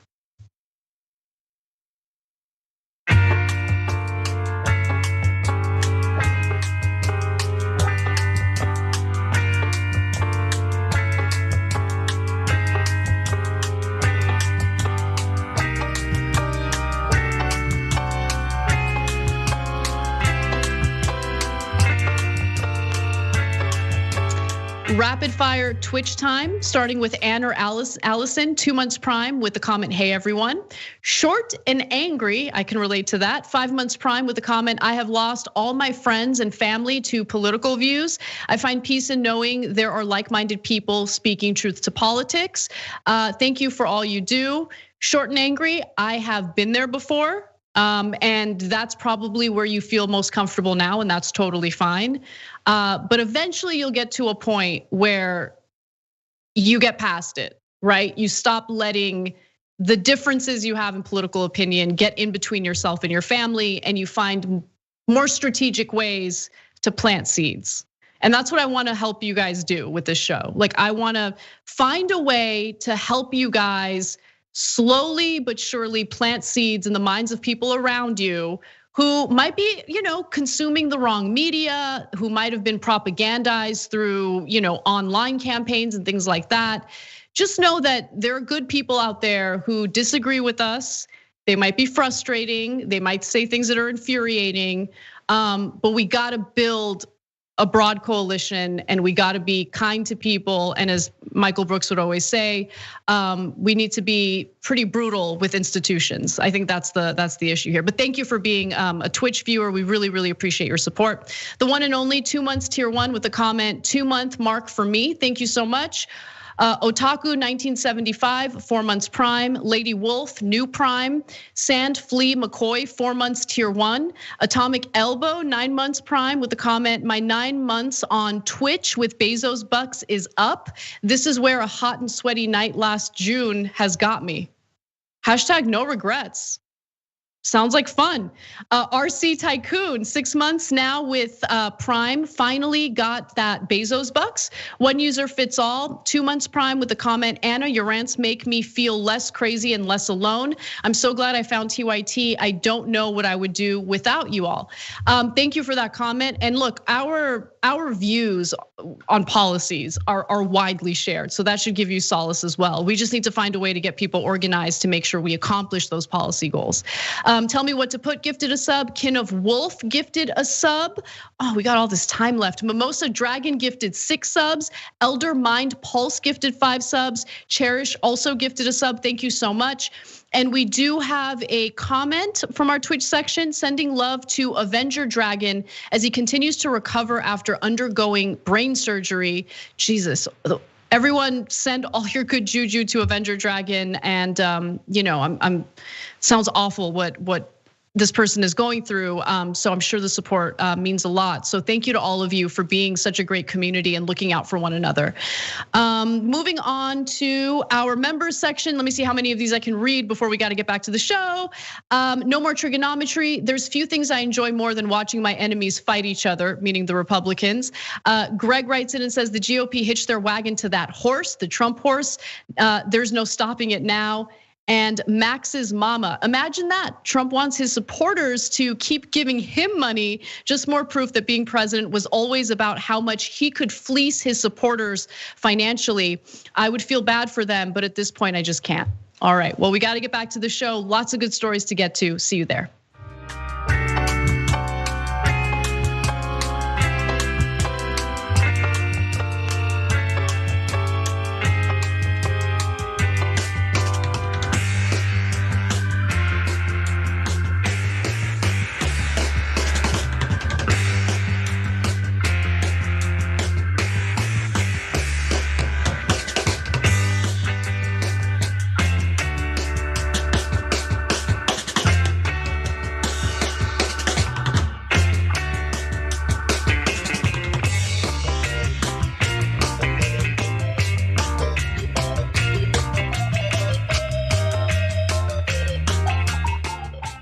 Hey everyone, welcome back to TYT. Let's get to our next story.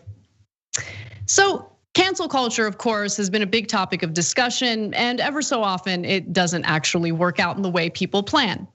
Alexi McCammon, the newly named editor-in-chief for Teen Vogue, is getting a lot of backlash from the magazine staffers after her deleted tweets from 10 years ago came back up for discussion. Now, these are tweets that she apologized for 2 years ago, and it's also important to note that at the time that she put these tweets out, she was a very, very mature 17 years old. So let me give you the details. The source of these staffers' concerns involve her relative lack of experience compared to some current staffers, as well as some deleted tweets from 2011 when Alexi McCammon was 17 or 18 years old and in college, where McCammon mocked Asians and casually used gay and I'm afraid to even say this word because I feel like if I do say it, it's gonna come back to haunt me, but gay and homo insults, okay? So I'm gonna give you a few examples of the tweets that got her in trouble. And again, these have been deleted. She had already addressed these 2 years ago. She apologized. She apologized again after the staffers, put out a letter about their concerns. She had previously written, "Why is this newsworthy? It's not." And she was referring to a Chicago Tribune story about Major League Baseball umpire Dale Scott revealing that he's gay. Now, this is in 2011, and at that point in our nation's history, I think it was still news. But I remember at one point, every time someone was reported as being gay, I was just like, can we normalize this already? Like, let's stop treating it as if it's like this odd, rare thing that we need to like publicize and make a big deal about. They're gay, awesome, great, right? So I remember having similar commentary. I personally do not find that comment offensive. Here's another one. I thought she's quoting someone here. "I thought you were a Lakers fan, you bandwagoning homo." And Robert Swanson, I'm guessing from Parks and Rec? Or no, Ron Swanson, that's someone else. My bad, ignore that. No, this is an actual person. Yeah, this is Swanson. This is why you gotta love live TV, Anna. Right? Brett looks horrified. And then here's another example, responding to like, they went into her responses to find this. Ha ha ha, you're so gay, LMAO. That was one other thing. So she got in trouble for this, okay? And there were calls for her to get fired. Luckily, Condé Nast was like, nah, we're not gonna fire her. I think that's the right response. But I just think this whole story is crazy. I don't know, what do you think? It's so many things that bother me about this. The first thing that I want people to understand is stop advocating for people to get fired. When you create an atmosphere where the bosses can fire you for anything, just because it's something that you may like now, or your little freaking feelings may be like, I ain't wanna see this person lose their job right now. You may like it right now, but you're setting up a precedent so that one day the bosses, they can come up with some stuff that they could decide.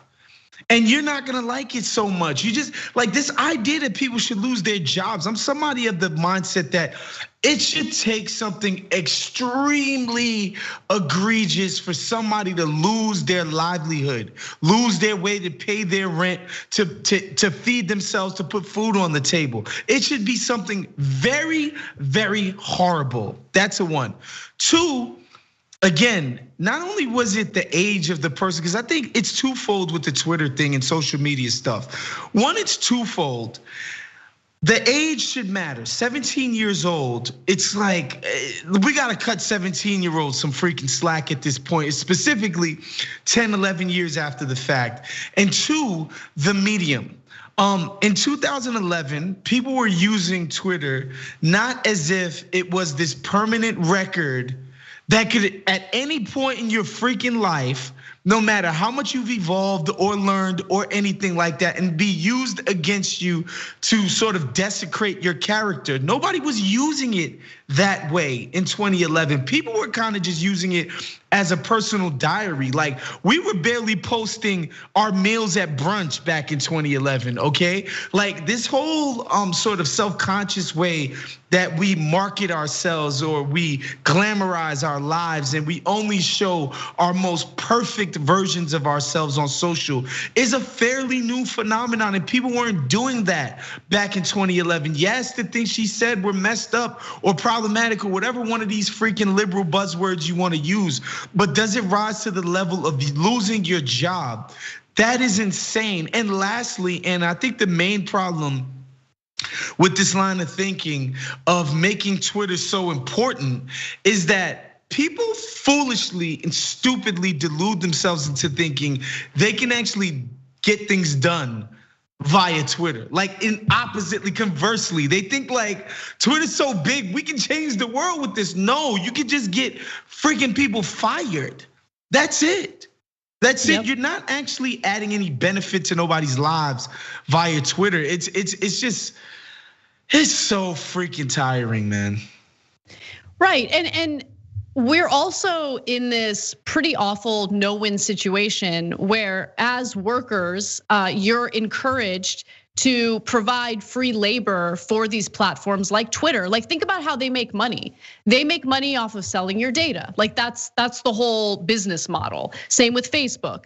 And so you're not only encouraged, it's mandatory, especially if you're out there looking for a job, to have a presence on social media that's impressive. You have to have a good following. That's where you show how talented you are, how skilled you are. I mean, you're forced to engage in constant daily marketing, right? In order to be able to work, to be, in any way attractive to employers. And then if you happen to tweet in a way that's in that moment in time acceptable, right? In that moment in time acceptable, and then the standards change 10 years later, well, then those tweets that you were pressured to put out there in many cases come back to haunt you. Like, that stuff happens all the time. And it's so incredibly, like, if it were up to me, no Twitter, like no Twitter, it's gone, it's banned, it's over, right? Because it's created, and I'm gonna say something that these Teen Vogue staffers might not like, but I don't care. They're not actually offended by her comments from 10, ridiculous. 11 years ago. They're not, they're jealous, because the first thing that they mention is that, but we have more, she doesn't have as much experience.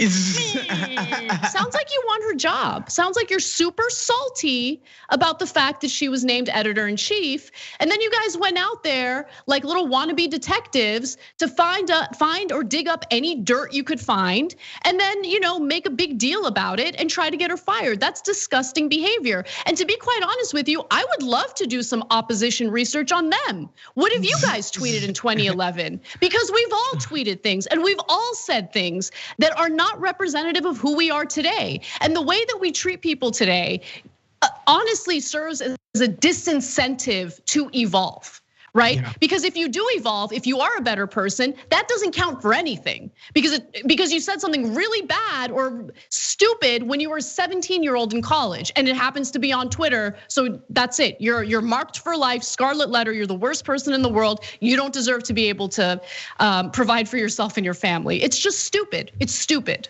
Please don't audit my tweets from 2010, guys. It wasn't a pretty sight. Don't do it. No, but seriously, and I think part of why I'm annoyed by a lot of this discourse from younger people about microaggressions and all this other made up crap is that I'm black. And so, I say that in the sense that I've been followed in stores, I've seen women clutch their purse. I've seen people cross the street. I've heard people say, that black people have an extra calf muscle in their leg, and so that's why we're always killing people in track and field and basketball.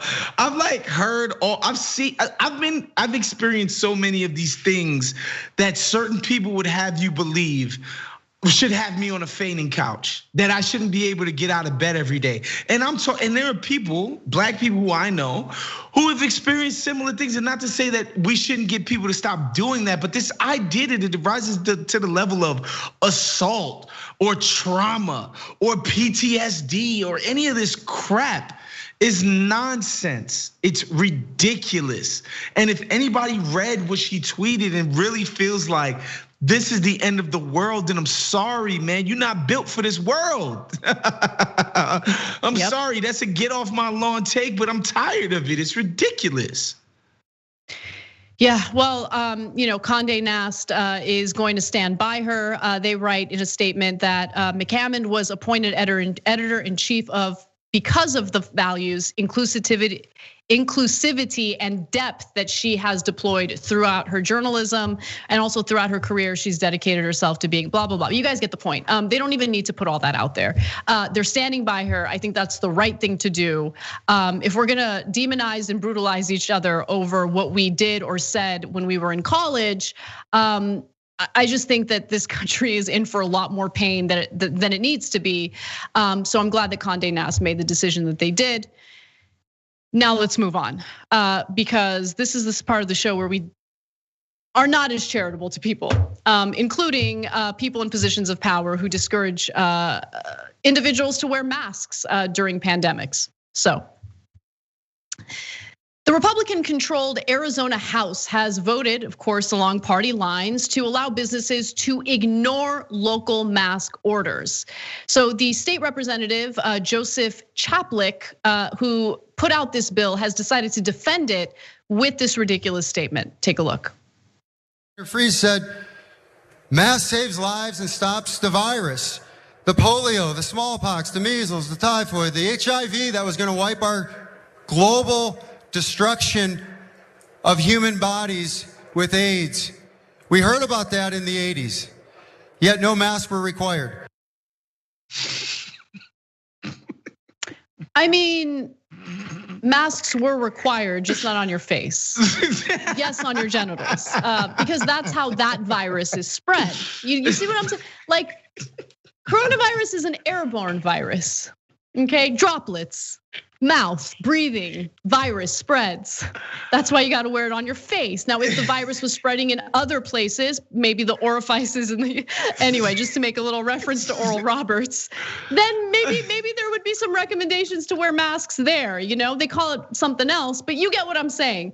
That was one of the dumbest things I've heard any lawmaker say. I mean, it's on par with Trump telling people to inject themselves with disinfectant, just like so incredibly stupid and devoid of any type of like knowledge of anatomy or like how this virus works. Yeah, and the sad part is this is an elected official. I think it speaks kind of poorly of the concept of self-government and democracy when we elect schmucks like this guy to office. But he's playing a role, he's playing a game. He's obviously sort of tested this take out there, out in the world amongst his constituencies. A bunch of people who think their freedoms are being trampled upon because they have to wear masks in public. It's strange, and part of me, I wonder, I feel bad for the people in Arizona who actually want to be able to leave their houses, where they would feel fine if they could, knowing everybody was trying to be as safe as possible. And at the end of the day, the people who want to, go maskless and do whatever they want, they're gonna have the agency to do so, and hopefully for them they don't get too sick. But it's sad. I just feel bad for the people who would like to have an opportunity to leave the crib and be safe. Do so in as safe a fashion as possible, who won't have that opportunity now because of, these laws that are being passed. Yeah, and it's certainly an incentive to get vaccinated. A story we didn't get to recently, we ran out of time, had to do with the CDC's latest guidelines, which are actually promising and I think long overdue, because it does provide an incentive to get vaccinated. Under the new CDC guidelines, if you have been vaccinated and you've gotten both doses of the vaccine, if it's the Pfizer or Moderna vaccine, and it's been 2 weeks since the second dose, you're free to chill with most people indoors without a mask. That's incredible. That is a huge incentive. So once you get to that point, these Republican lawmakers who have chosen to make the masks a culture war issue, because that's what this is, they don't have to bother you anymore, right? So it's luckily, based on what Biden is saying now, every American will be able to get vaccinated by May. Previously, it was expected to happen by late June. So that timeline has moved up. That's positive news. If you have the ability to get the vaccine, get the vaccine. If you get the Johnson & Johnson vaccine, that's only one shot, and then you gotta wait 2 weeks, and then you're free to go, you're free.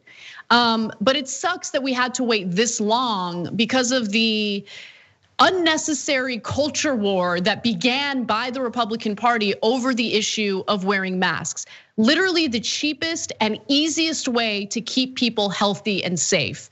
But if Republicans are weighing safety and public health with culture war issues that they can rely on for re-election campaigns, of course they're gonna look out for themselves, because what other options do they have, guys? Are they gonna talk about their robust economic policy proposals? Are they gonna talk about what they wanna do to fix our broken healthcare system? Are they gonna talk about what they're gonna do to bring jobs back to the United States? Something that they claim every once in a while they care about, but they don't actually do anything about it? No, they're not gonna do any of that, guys, none of that. So they're gonna latch on to masks are bad, Mr. Potato Head good, Dr. Seuss bad because censorship and First Amendment nonsense, cancel culture. Let me just do a big word salad and talk really fast and pretend like I'm smart, like Ben Shapiro. Like that's what they've got. And it's really important to see that clearly. I wish that their supporters saw it, because unfortunately they're only harming themselves by following along with this nonsense fake culture war issue. Just wear a mask, and if you're not going to, please stay away from people who are trying to stay healthy. All right, I'm gonna end that rant and go to break. When we come back, I just kind of lost myself in that for a second. When we come back, we're gonna tell Steven Crowder that it's okay. You don't want to miss it. See you there. Certainly not in the orifices of the nose.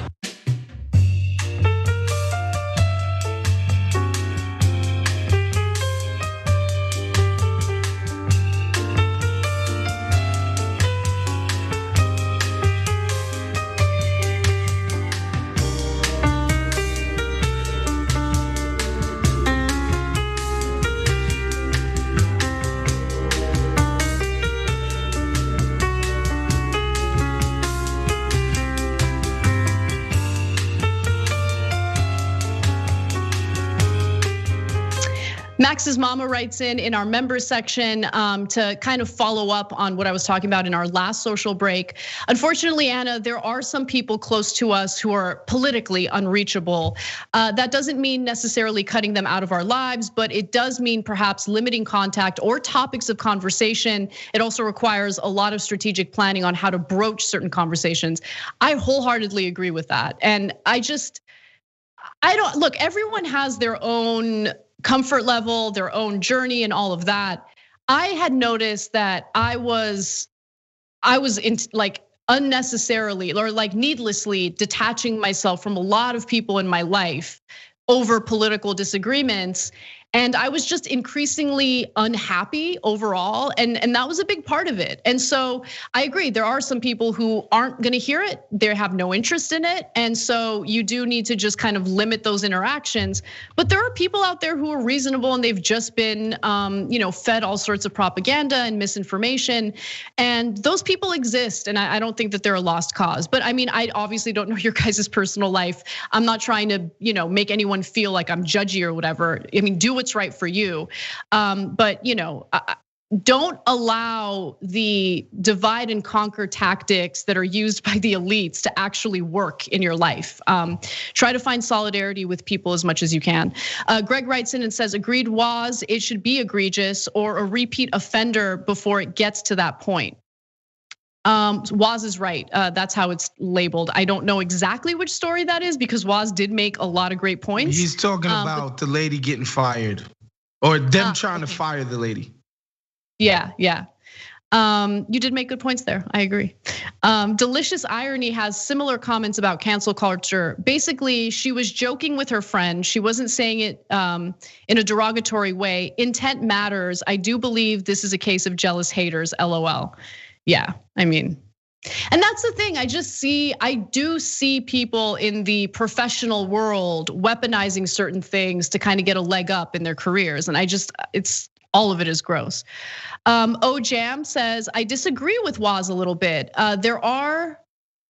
These are all things I experienced regularly too, and I don't feel like I need therapy or protection because of it. I'm okay, but it's all cumulative and contributes to the broader culture of general disregard for the equal worthiness of Black lives. It's that light prejudice that forms the foundation that justified the bigger, deadlier issues in the wider culture of America. Waz, any response to that? I just don't think so. I just don't think people being ignorant about certain things, or just people being dumb, people being deluded by media, by their upbringing, by certain kinds of things, is all to blame for the wider racism that we face in America. I think that's happening at a higher level as far as how racism gets propagated here, and to what ends that they get propagated for.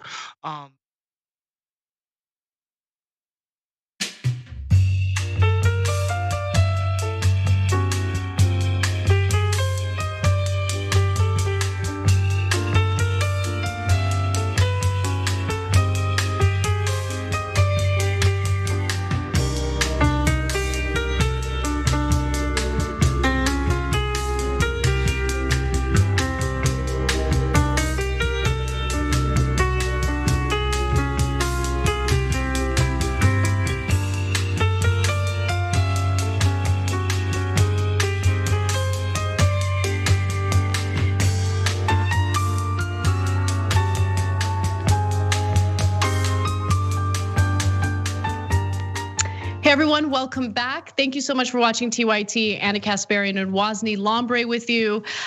Please like and share this stream, one of the best ways to help support the show. And maybe if you share and like the stream, Steven Crowder will get a chance to see this next story that we do about him.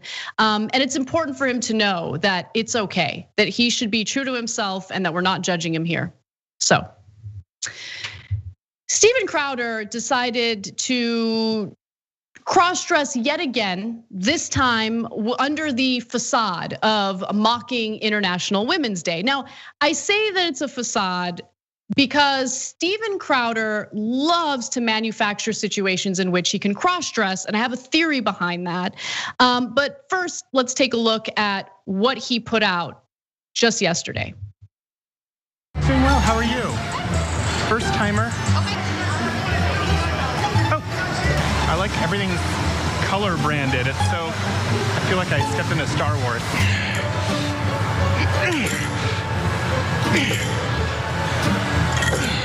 So there you go, one. Perfect, thank you, yes.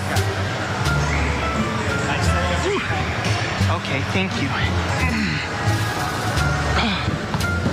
Okay, I was good, thank you. I just need help lifting up. What was that? Trying to run away. I said it was trying to run away from me. It's trying to skedaddle.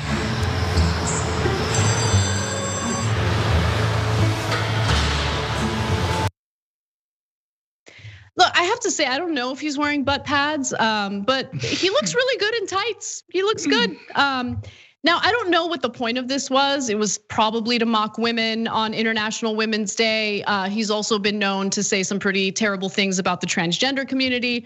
But I mean, I think all of that is secondary to the fact that he just loves to dress as a woman. And there's nothing wrong with that. He doesn't have to lie to people. Like if that's what he wants to do, he should stop feeling the need to make things up in order to justify doing it. Just do it. You like it. He has different types of wigs. He has different women's outfits. Like everyone at Planet Fitness was being super nice to him until they realized that it was Steven Crowder, and then that changed.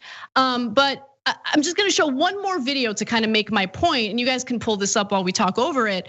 There's so many examples to show you, but here's yet another video where he's like, oh, let me dress like a what? Like he's so happy though. He's so happy, and that's okay. It's okay. It's okay to be who you are. You don't have to pretend like you're doing it to make a political point.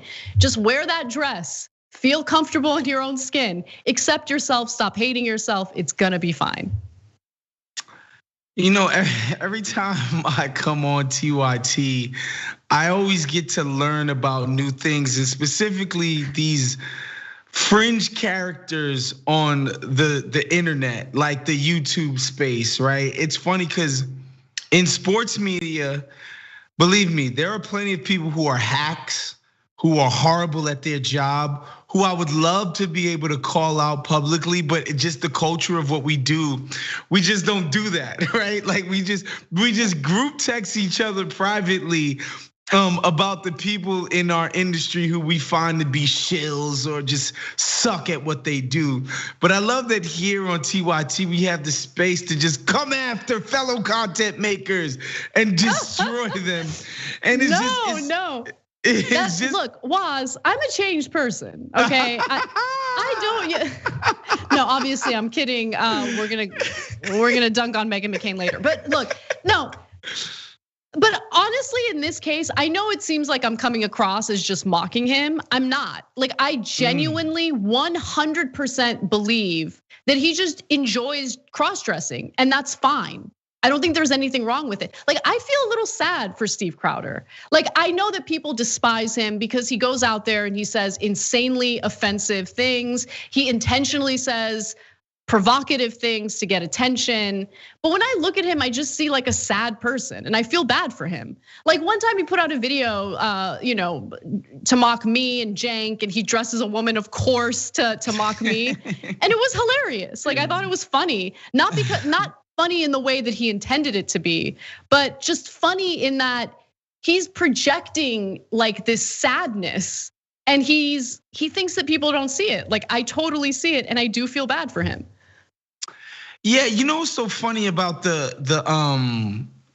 attention economy, this idea that in order to make money, you got to get eyeballs on yourselves, as you said earlier. And it's like for me, I just maybe I have too much pride, or maybe my mom gassed me up too much as a kid and told me I was too special. Like I would never do something on the internet that I would be too embarrassed to do in front of girls at a party.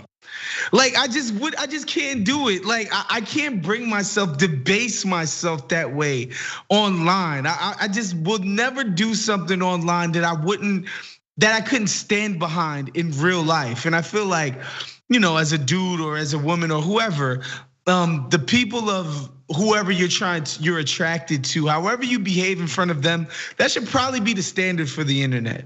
If you wouldn't do it in front of some people who you're trying to impress, you shouldn't do it at all. That's just my opinion, Anna. That's my approach to internet takery, internet anything. Is don't embarrass yourself. Well, he did get kicked out of Planet Fitness after they realized what he was really doing. So apparently we have one more clip to share with you guys. Let's take a look. After this, I was officially banned from Planet Fitness. I tried to join another location, but it had already been flagged as seen here. But why are you telling me that I'm insincere? Because I know who you are. How do you know who I am? Are you saying that because that's a pre-transition ID? Is that why? And like the saddest part about all of it is that his efforts to be funny like always fall flat. I can't believe that he was the child actor behind Arthur, one of the cartoons that I really enjoyed growing up. Wait, hold on, this guy was on Arthur? Wasn't he on Arthur? No, that cartoon? He did the voice of Arthur, or did he do DW? I don't know if he was. I don't know if he was the voice of Arthur. Brett is looking it up right now. He might give me the green light. I think I might have made it up in my head because Brett looks skeptical, but I'm being fact checked in real time, and I'll let you know. But I'm hoping I'm wrong because you want to hear something funny, Anna? Mm-hmm. The last cartoon that I was ever a fan of was Arthur, and my my sort of migration from Arthur and cartoons period happened in about 6th grade. At the same time that my body was evolving in a way that changed a lot of things for me. And so Alan the Brain. His friend, the really smart kid, that's who he did the voice of? He's the voice of Alan the Brain. Oh my goodness, I was a fan of Alan. He was pretty funny. But what happened to Crowder? Not the brain in real life. It's unfortunate. All right, we got to move on. We have another story for you. I don't want to rush through this though. Okay, fine. Let's just do it.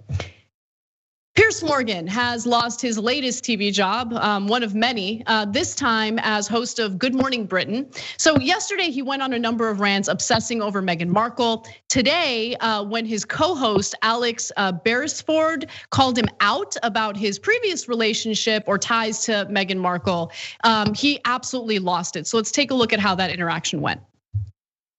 I understand that you don't like Meghan Markle. You've made it so clear a number of times on this program, a number of times. And I understand that you've got a personal relationship with Meghan Markle or had one, and she cut you off. She's entitled to cut you off if she wants to.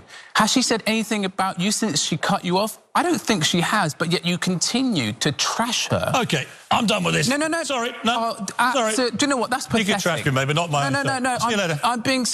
Sorry, can't do this. This is absolutely diabolical behavior. I'm sorry, but Piers spouts off on a regular basis, and we all have to sit there and listen. 6:30 to 7 o'clock yesterday was incredibly hard to watch. Well, they do not have to sit there and listen to Piers Morgan anymore. So he has cut ties with Good Morning Britain. And for those of you who are wanting a little more context about what his co-host there was talking about, here's what he was referring to. It's a 2015 interview on Ireland's Late Late Show.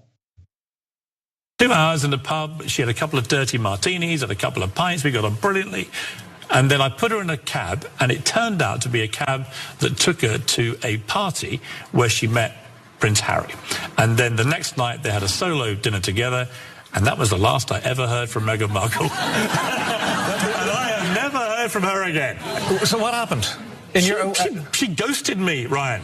Meghan Markle ghosted me. Did she? Do you think she just went, gone? I'm afraid, look, I really liked her. This is why it hurts. So, I mean, wow. Piers Morgan did seem to get deeply offended by Meghan Markle and Prince Harry's interview with Oprah, and it was honestly bizarre. I don't know if you caught any of it, but he just would not let it go. It was very weird. So I guess there's a reason for it. I guess he had his feelings hurt years ago, and he's been kind of latching on to that.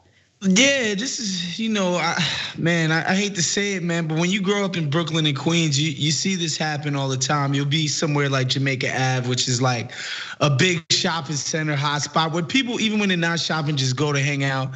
And you'll see a decent amount of catcalling and street harassment and all of that. And you'll see a dude, try to talk to a young lady, and when she, rebuffs him and rejects him, all you hear is, well, F you then, I didn't want your ugly ass anyway, blah, blah, blah, blah, blah. It gets terrible when that happens. So this is what Piers Morgan reminds me of. He reminds me of a Jamaica Avenue street harasser, quite frankly. He didn't get his way, and now he's going nuts. He's going crazy. I mean, he went off so many times yesterday, and on social media, I'm sure many of you have seen it, that Ofcom had received more than 41,000 complaints about his behavior by Tuesday evening, prompting the broadcasting regulator to launch an investigation into whether the comments broke the UK broadcasting code relating to harm and offense.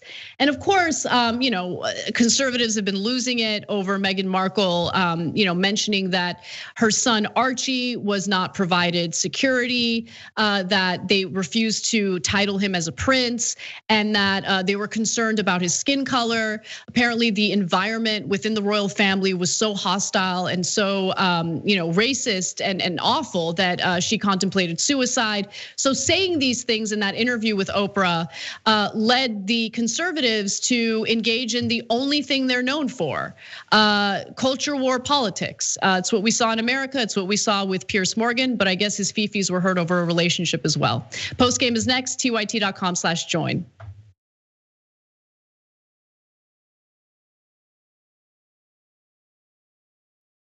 You know what the progressive movement needs? It needs a little energy, a little pizzazz, maybe a little caffeine.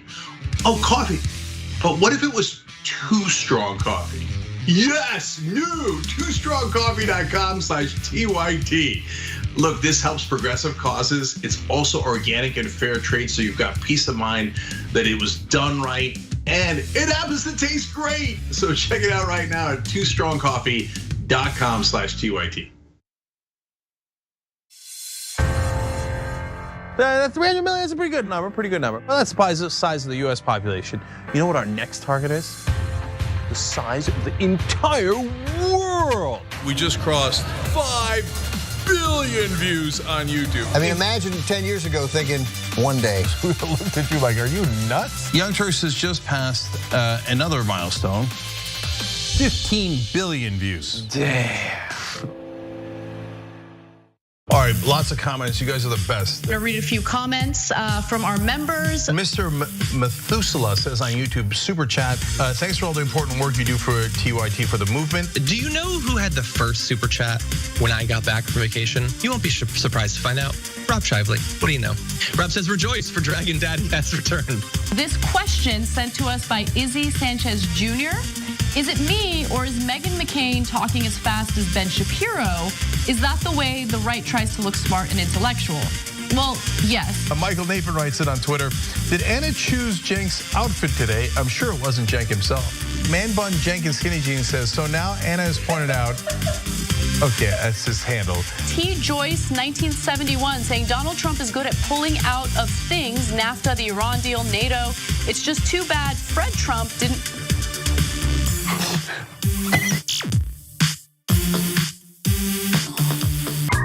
All right, let me do a little quick plug here. It's not even a plug, I'm bragging, okay? I'm bragging, watch me. We have a channel on YouTube, a whole channel devoted just to the Young Turks. It's badass, right?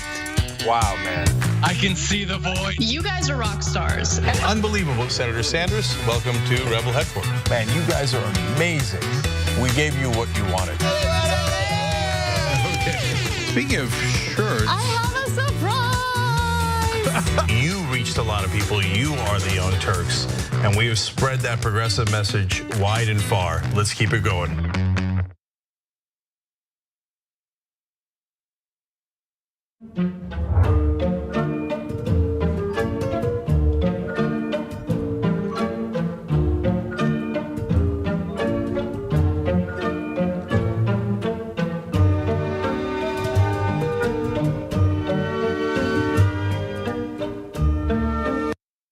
Do you know what we do online these days?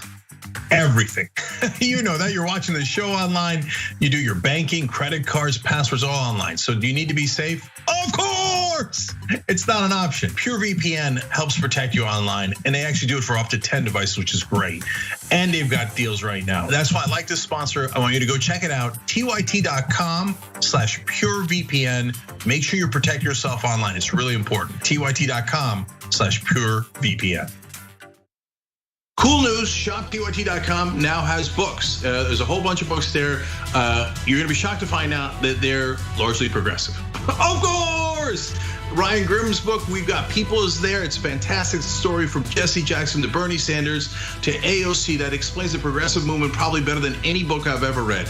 Speaking of awesome books, my dad's got a book out called The Original Young Turk, where he goes from the poorest olive farmer you ever met in your life to living the American dream. Certainly not in the orifices of the nose. There's the anus. Go over there and touch it.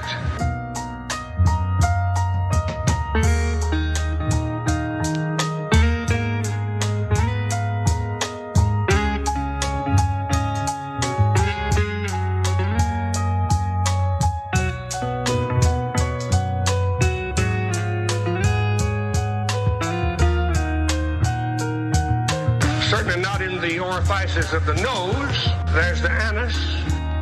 Go over there and touch it.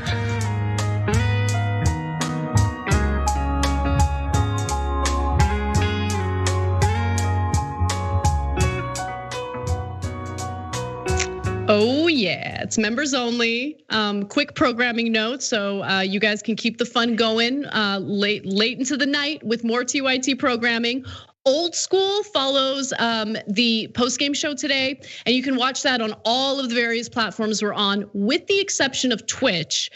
Twitch is doing something a little different. Our Twitch channel is rating artesian builds because they're building a new computer for Marissa, who's one of our wonderful producers. She produces the Damage Report daily, so definitely check that out and have a little fun. I want to watch that. Where was artesian builds when I was trying to change my MacBook Pro's battery, which then led to a pretty disastrous thing? PCs, dude, they do PCs. It's a PC. That's what happened. Oh, they do PCs. Okay. Don't try to change your Apple's battery. Just don't do it. There's a lot of little screws.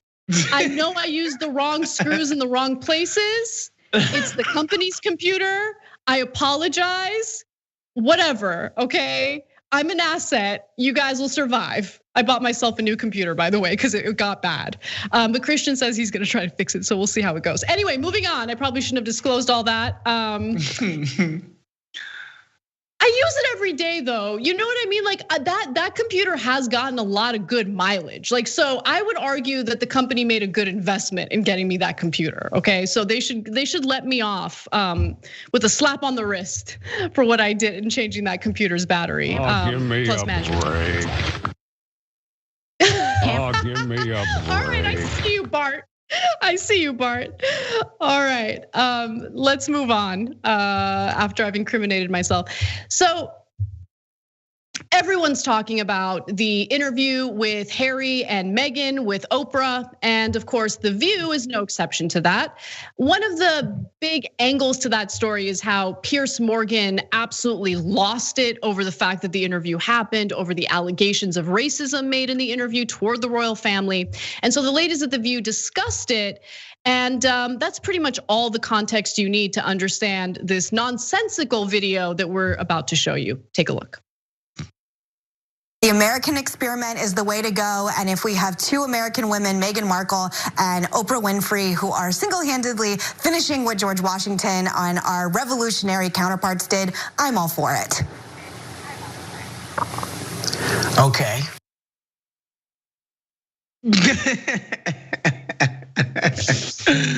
So, Whoopi expressing probably what most people feel when they watch that clip. So what she's trying to say, like, you should watch the whole thing in more context. I don't want to sit through it, which is why we don't have the fuller context for you, but I can explain. Like, she's trying to make a point about how I don't want to defend the royal family because I'm an American and I'm proud of America and we're so wonderful and I have so much pride in my country, patriotism this, patriotism that, the same jingoistic nonsense that you can expect from the Meghan McCains of the world.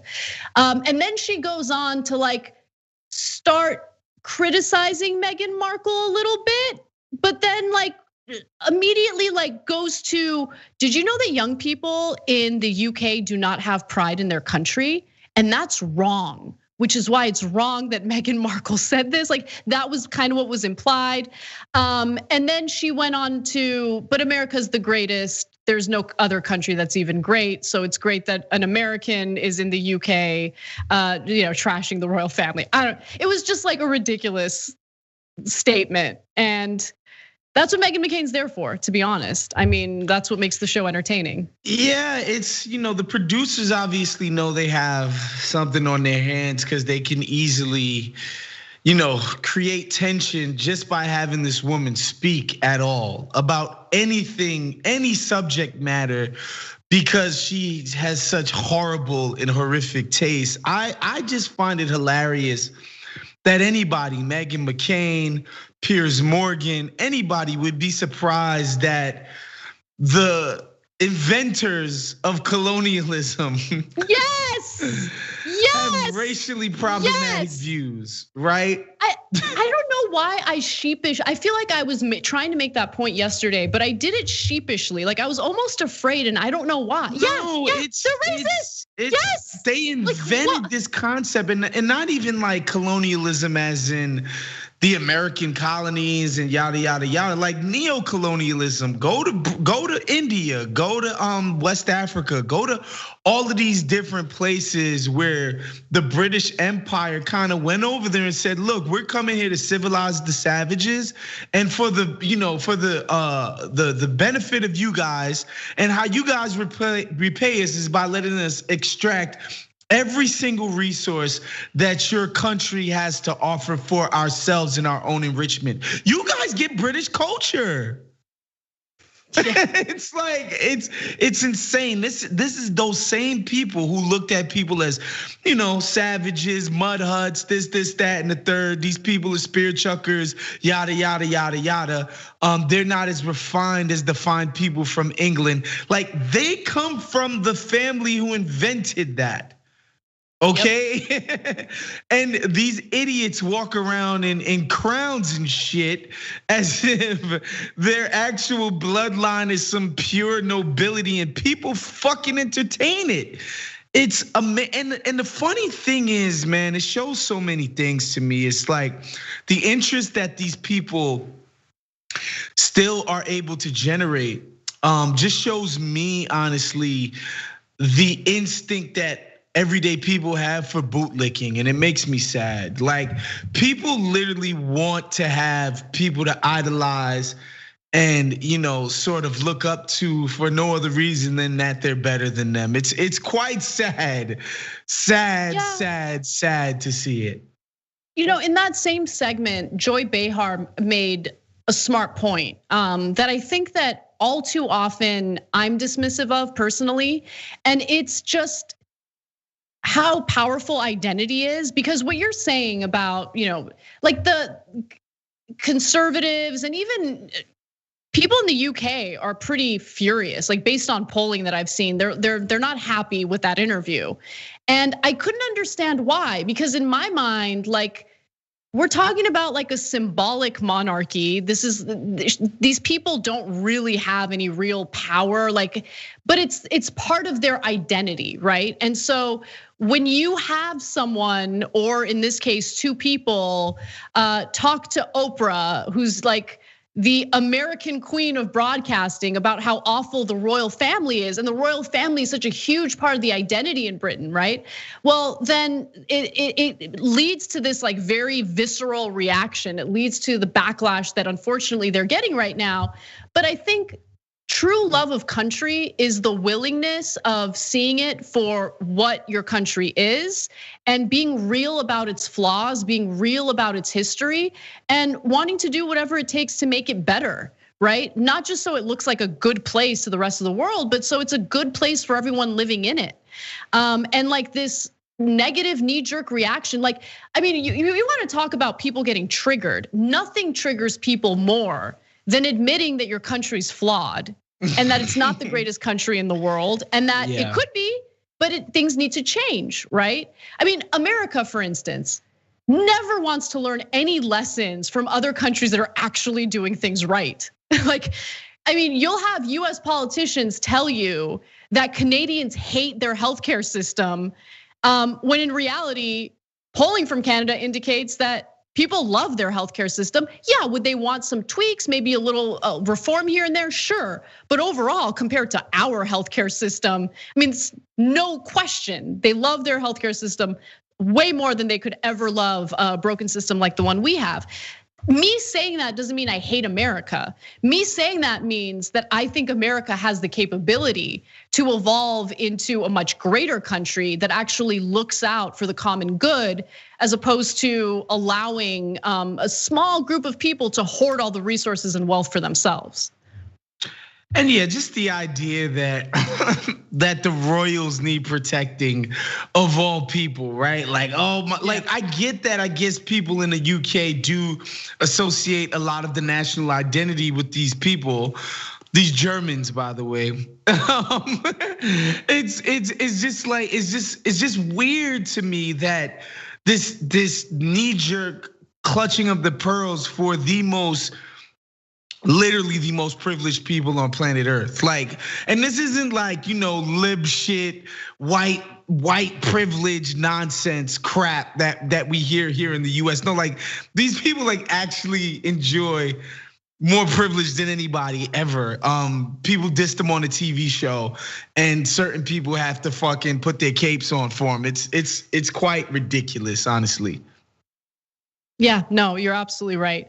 I do want to just move on to something that's unimportant, but I can't. Every time I think about the interview, they did the interview at Oprah's house, right? Am I correct in saying that? No, she said it was at a friend's house. I caught that. Is that? And Gayle went on TV the next day and said it wasn't my house, but it wasn't Oprah's crib. But I think it was in Montecito though, like which for people who are listening to this and don't know. It's beautiful. So freaking it's a beautiful rich. part of California. Oh my Lord, you gotta be filthy rich to live in Montecito. That's where Oprah lives. That's where the Royals. They have a flop house in LA, which I think isn't like Brentwood or Bel Air or Beverly Hills or some shit. And then their real crib is in Montecito with the rest of the oligarchs. It's quite nice, a life that they live. Ellen lives in Montecito. Oh, Ellen is up there? Of course Ellen is up there. I really hope they know how lucky they are. I mean, just like that outdoor space. Like they're like at one point, like Oprah and Meghan are doing like the obligatory walk and talk, which I like, where are they going? Why are they walking? It's so unnecessary, but okay, fine, they're doing it. And it's just this estate. It's like, it's so much land and like beautiful trees, like oak trees and greenery. And it's like, you haven't even seen the house. Like, I don't know, I wanna know what that house looks like, right? You don't even see the house in any of the shots, but you do see this like sprawling, like acreage. Like, it's just amazing. Like, I want that. I know, like I just want I want outdoor space so badly, like so bad. Like I was just dreaming about it. I'm like, yeah. What I mean, I know awful things are happening in the world. You guys are in a bubble. Do you know that? Like, do you guys know the bubble that you're in right now? Like all that beautiful green, lush, open space. Like I fantasized. I had dreams about it that night. Yeah, and I also liked, because I did do some reading on this, because it was so crazy on social for the past 2 days. I saw that they did a crazy number, like 17 million people watched this live, which is amazing. That's like to generate that level of viewership for a guy who's not even next in line for the throne and a C-list actress is crazy. And two, part of what they were saying about getting kicked out and being royals and it wasn't their choice and yada yada yada. And people were mean to them, and they called the baby a dark butt, and they did all of this other stuff. And cool, they basically said, "Yo, we had to take this hundreds of millions from Netflix and Spotify because we need security." Dude, I don't even know. Look, I gotta be honest. I don't even know why they're providing an explanation. I'd be like, yeah. I'm making money. An opportunity arose. But that's what am I gonna do? Say no to that opportunity? That job, why are people getting on them for that? I want to ask every single person who's critical of that, like, would you not take those deals? Like, well, and the reason why they have to entertain it, because I think part of it is engendering goodwill. Like that's part of your job. Like the only point of being a royal is that people like you. Like, you know what I'm saying? Like in so much that you can use it to your own benefit. People have to like you, and you have to tell these lies, and you have to behave this certain type of way in public, and you have to do all of this, but it does come with benefits. Like that family's personal wealth is freaking insane, but it's just kind of funny to me. It's all just very, very funny to me. Dude, 100 million, you make $100 million off of one deal, 2 deals, whatever it is.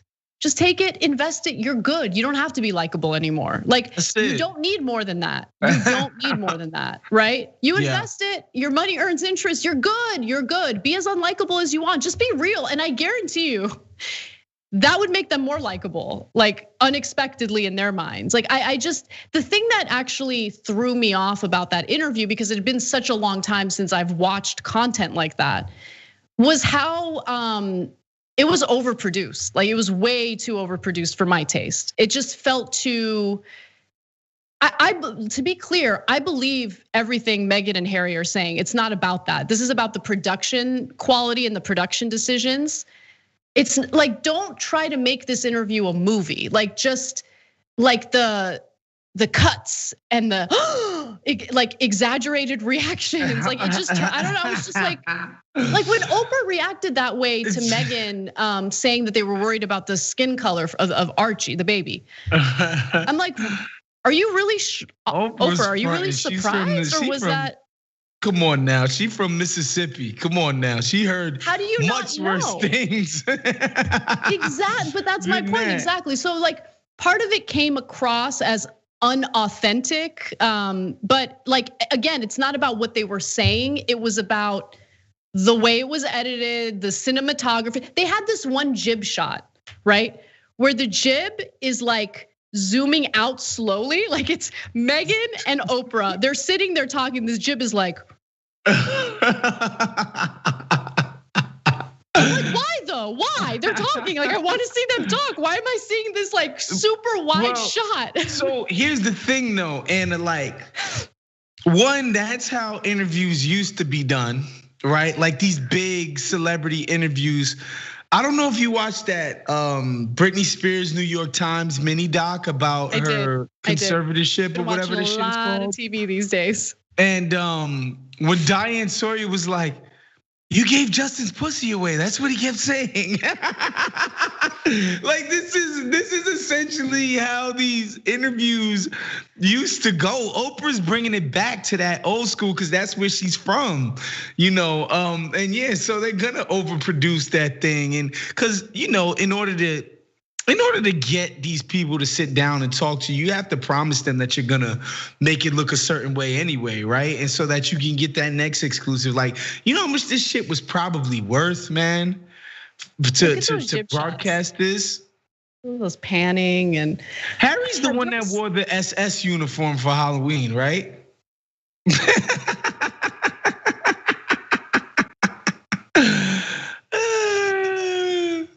Still not cancelable. We can't cancel the Prince for Nazi memorabilia, man. We still haven't canceled Steve King, you know.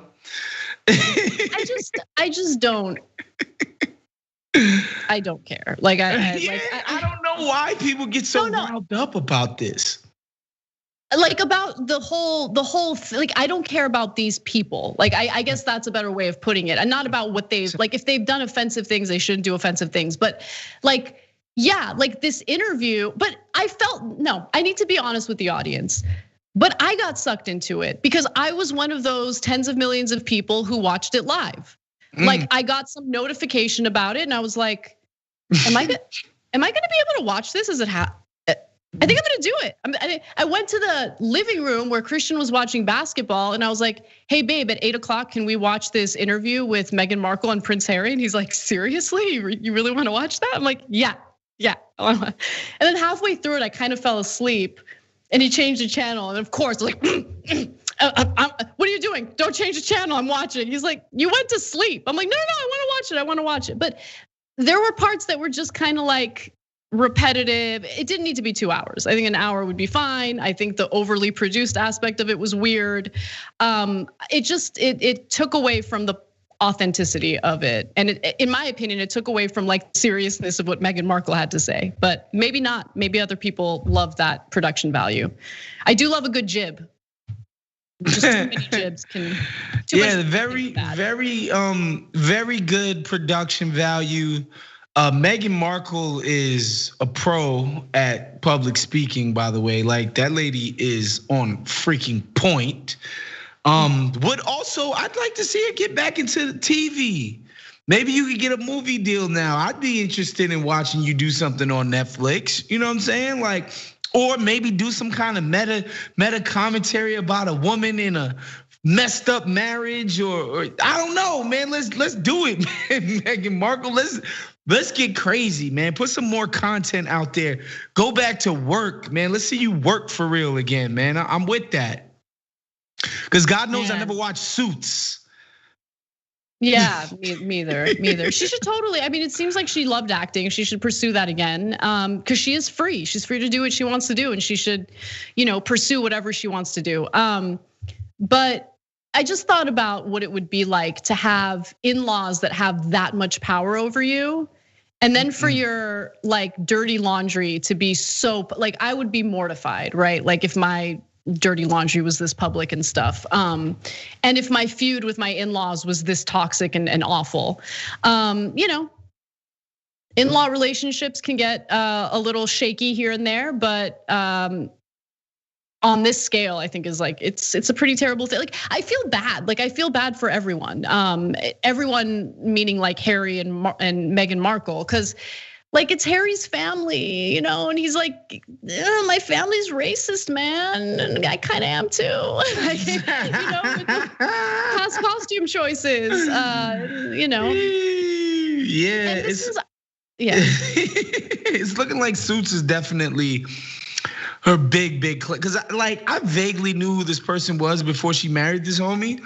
But I was like, yeah, I know she's done some stuff, but yeah, Suits is it. Suits is what got her on the map.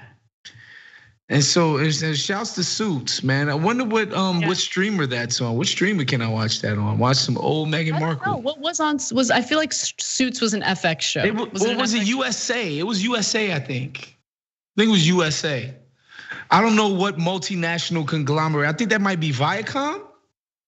Maybe, I don't know. I mean, they're all. Oh, is that Turner? Like 5 different companies.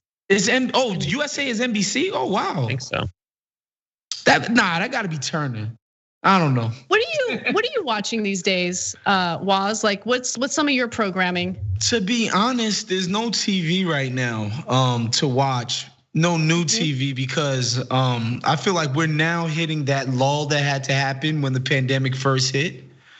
And so the turnaround for whatever they started doing after they figured out how to wiggle around during the pandemic hasn't happened yet.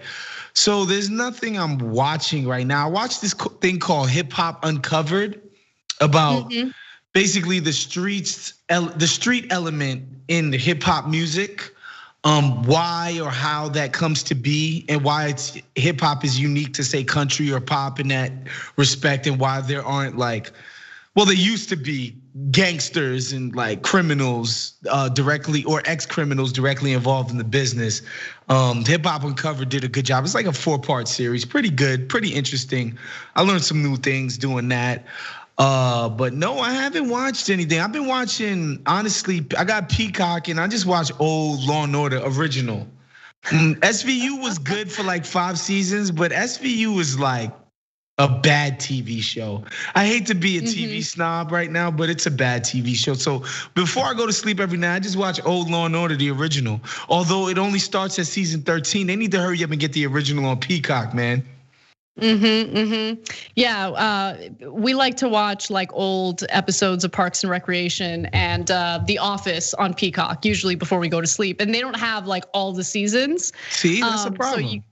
It's a problem. It is. I think they might have all the seasons for people who pay for it, but we do not pay for it. No, I paid. I literally paid for it just for Law and Order, and then I realized that they have stuff like the Premier League and other things that I'm interested in. But like, I'm such a Law and Order, the original fanatic.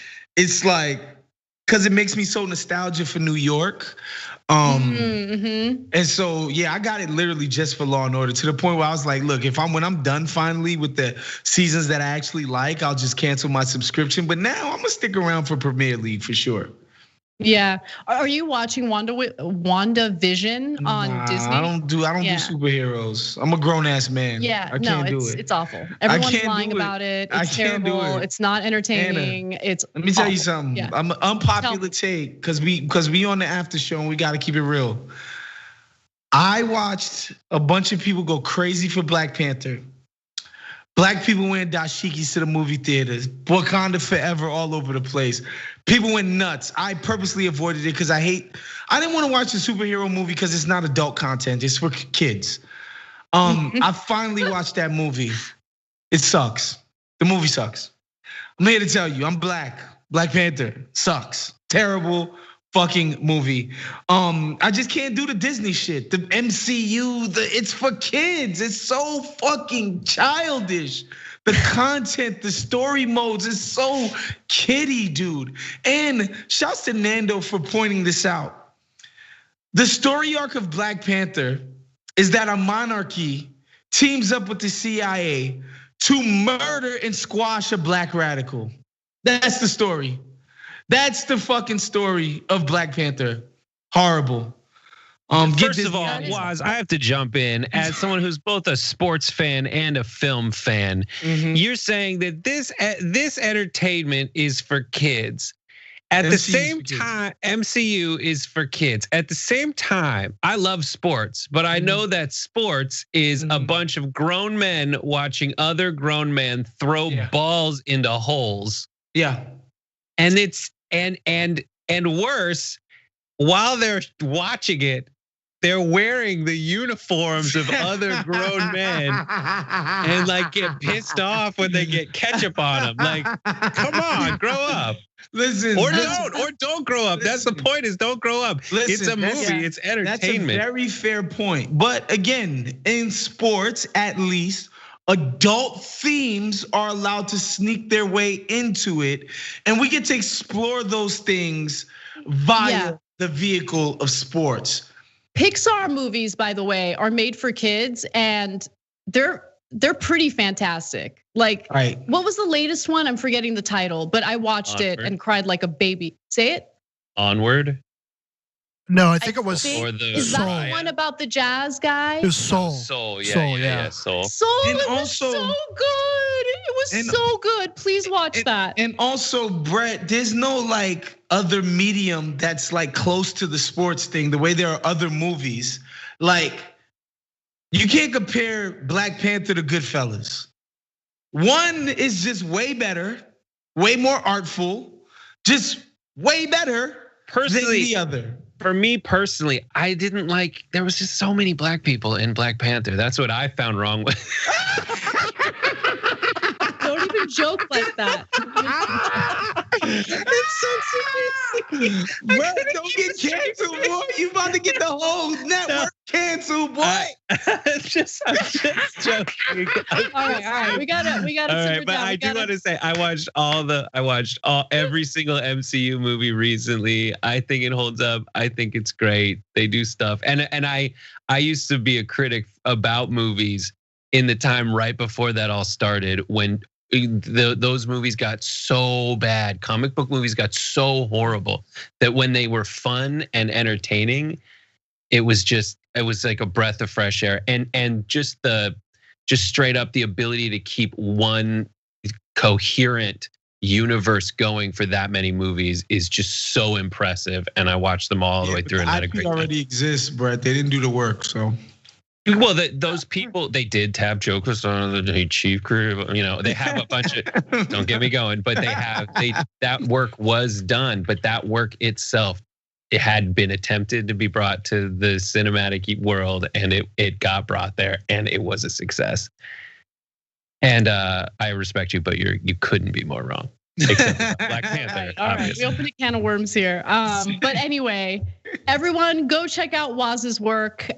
He's fantastic. If you're not listening to Woke Bros, if you're not subscribed to Woke Bros, you're making a mistake. And also, okay. I think that's our cue to go. And also check out his work over at The Athletic. Waz, thank you as always.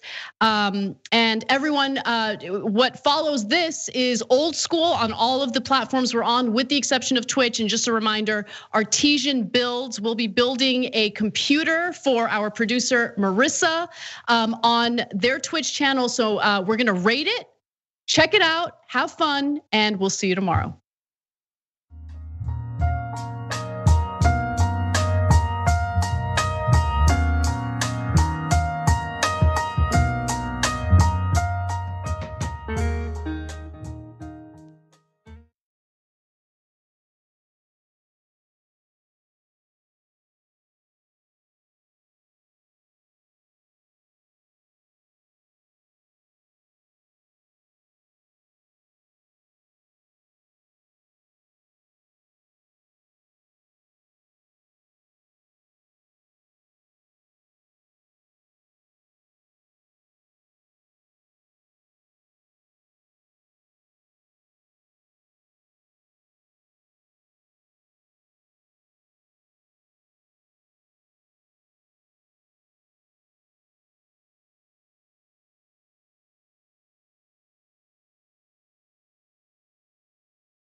All right, welcome to Old School. Cenk Uygur, Ben Mankiewicz with you today. Obviously brought to you by shoptyt.com and Too Strong Coffee. But you got to use toostrongcoffee.com/TYT.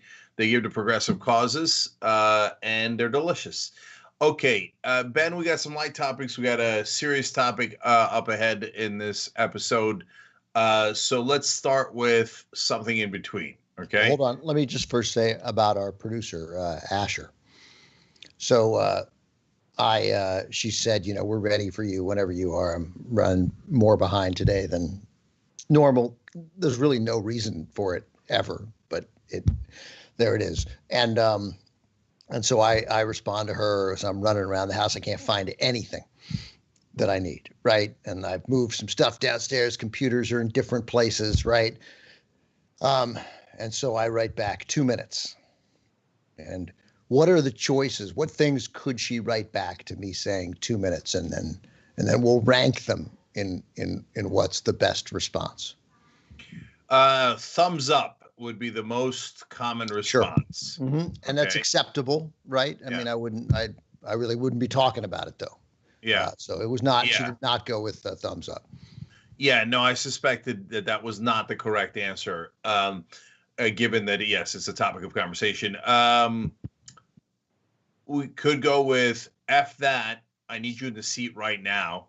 Right. Something, she could come back with something aggressive. I would even count, we could have it as the same category or a different category of passive aggressive, like whatever, we're here, we're waiting. Right. You could go that route, or it could be like, we need it right now. Like it could be some form of aggression. Yeah. And obviously that would be a downer, but she didn't do that either. Yeah.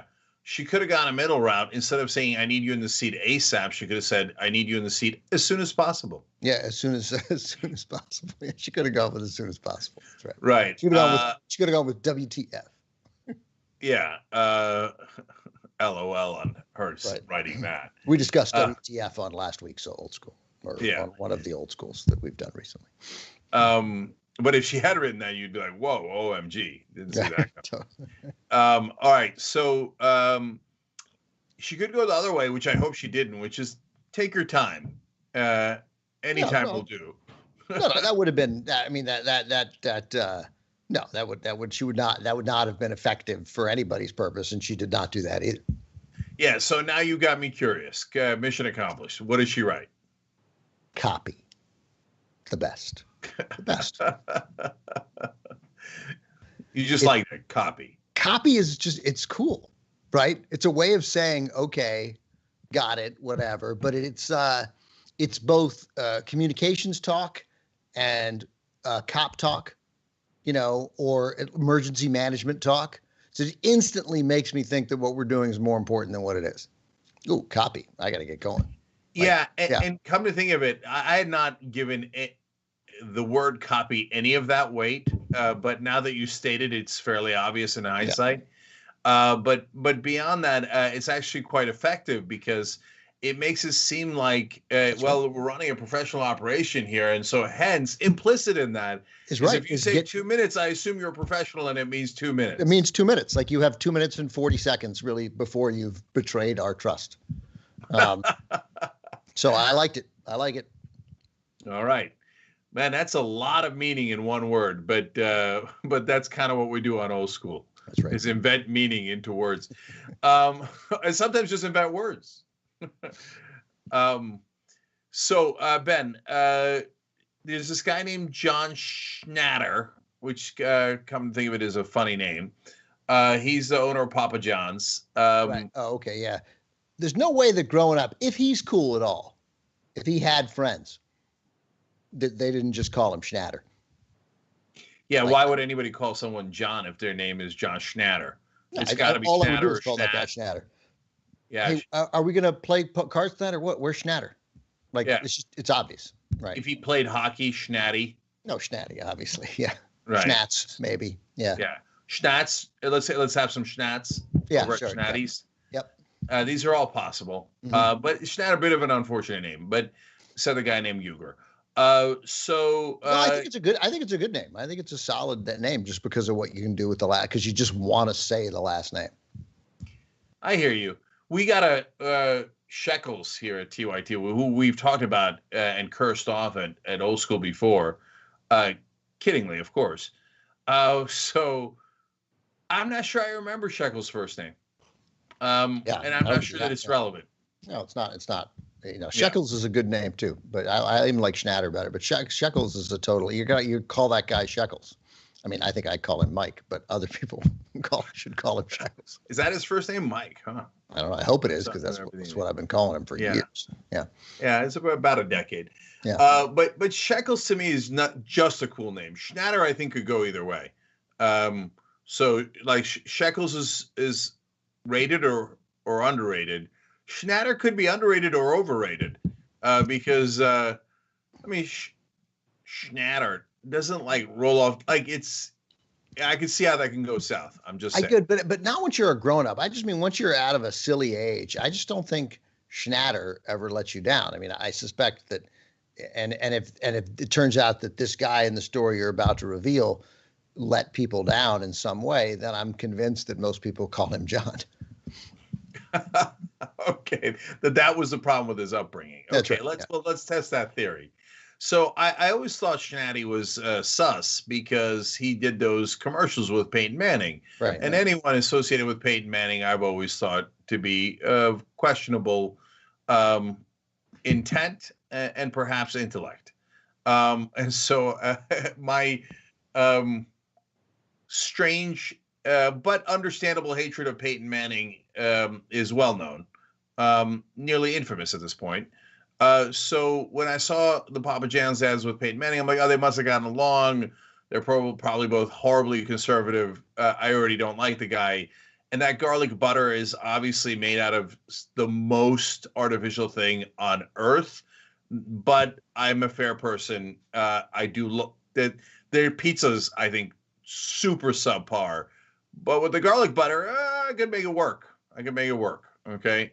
So I'm just being straight up. Let me just jump in and offer my assessment of Papa John's pizza, which is routinely disparaged in pizza conversations. I think Papa John's pizza, if you're once you're accepting that you're not going to have, this is not great pizza, right? But when you really want pizza, you don't need great pizza, right? Like and I think it is above average of the not great pizzas when it is really hot, and then it's largely inedible once those 7 or 8 minutes have passed.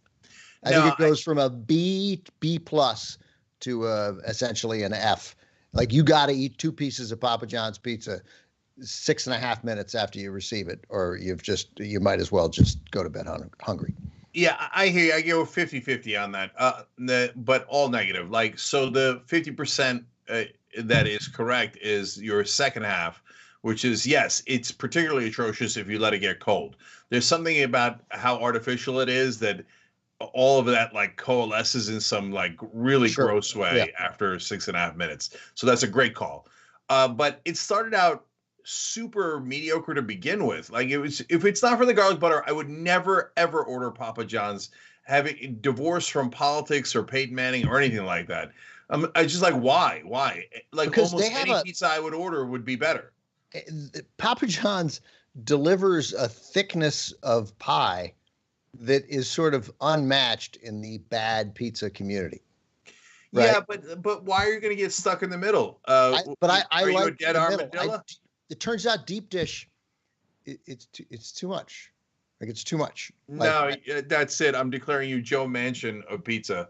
No, I know you like likers. I won't even say lovers. No. Hear me out. Because the Lou Manelli's, which is the famous Chicago pizzeria, which you can now get out here.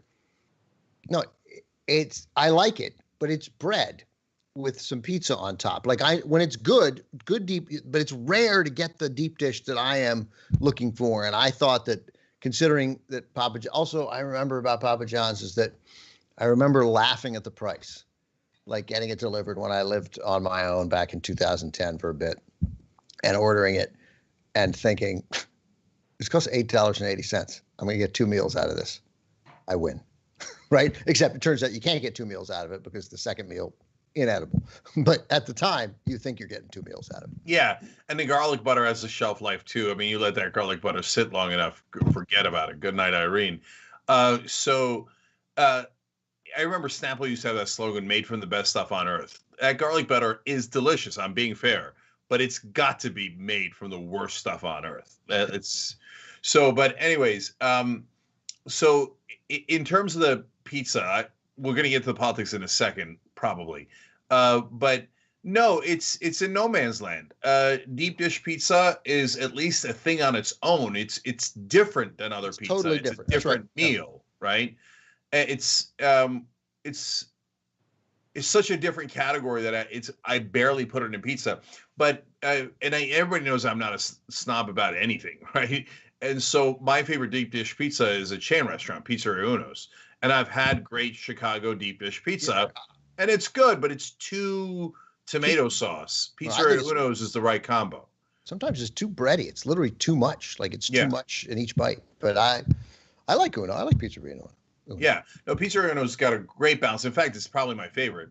Although I'm not that into deep dish pizza, Pizzeria Uno's overwhelms it by being so good, in my opinion. In Armand's Chicago Pizzeria in Washington, D.C., we're all drawn to what we had as a kid, and we loved going there. And Armand's was great. And for years, when I would come home to D.C., they then opened a second restaurant that was sort of a walk-up, where you would order from the guy in the window, which was the greatest thing ever. And I loved that. And that was always until I was 30 or something when it went away. Like when I went home to D.C., the Chinese restaurant I liked and Armand's were like, no, I have 5 meals. 2 of them are spoken for. I got 3 others. You guys can divide them up as you see fit. Yeah. That's how I roll when I go to Miami. Yeah. I have a list. I got to get through the list before I eat anywhere else. Yeah, I got you. Yeah. Yeah. So but real quick rundown of pizzas. Then you got like New York, New Jersey pizza. That's quote unquote real pizza. And I grew up in New Jersey, lived in New York. So I love that pizza. It is the real pizza, but I'm not a snob about that either. I like many other kinds of pizza, including California pizza and the gourmet pizzas. They're awesome. They're totally different. They're almost like deep dish, but in the opposite direction, right? But they're still in the pizza family. They're good. And to me, Pizza Hut is the most standard pizza, but in a good way. Like that's pizza. That's good. I like pizza, right? Then they put the cheese in the crust, and I was like, what have you done? That's genius. You've now, obviously stepped up your game in a way that it puts you above all other fast food pizzas. Pizzeria Uno is not fast food. It's just chain restaurant. That's in a different category. Domino's used to be so bad that it was a different category as well. But at least it was like, now it's like better, and it's a different kind of pizza. If you're in the mood for that, it's fine. Whereas Papa John's is it's sitting out there. It's not deep dish, but it's too doughy. It's like standard pizza, but it's not as good as Pizza Hut.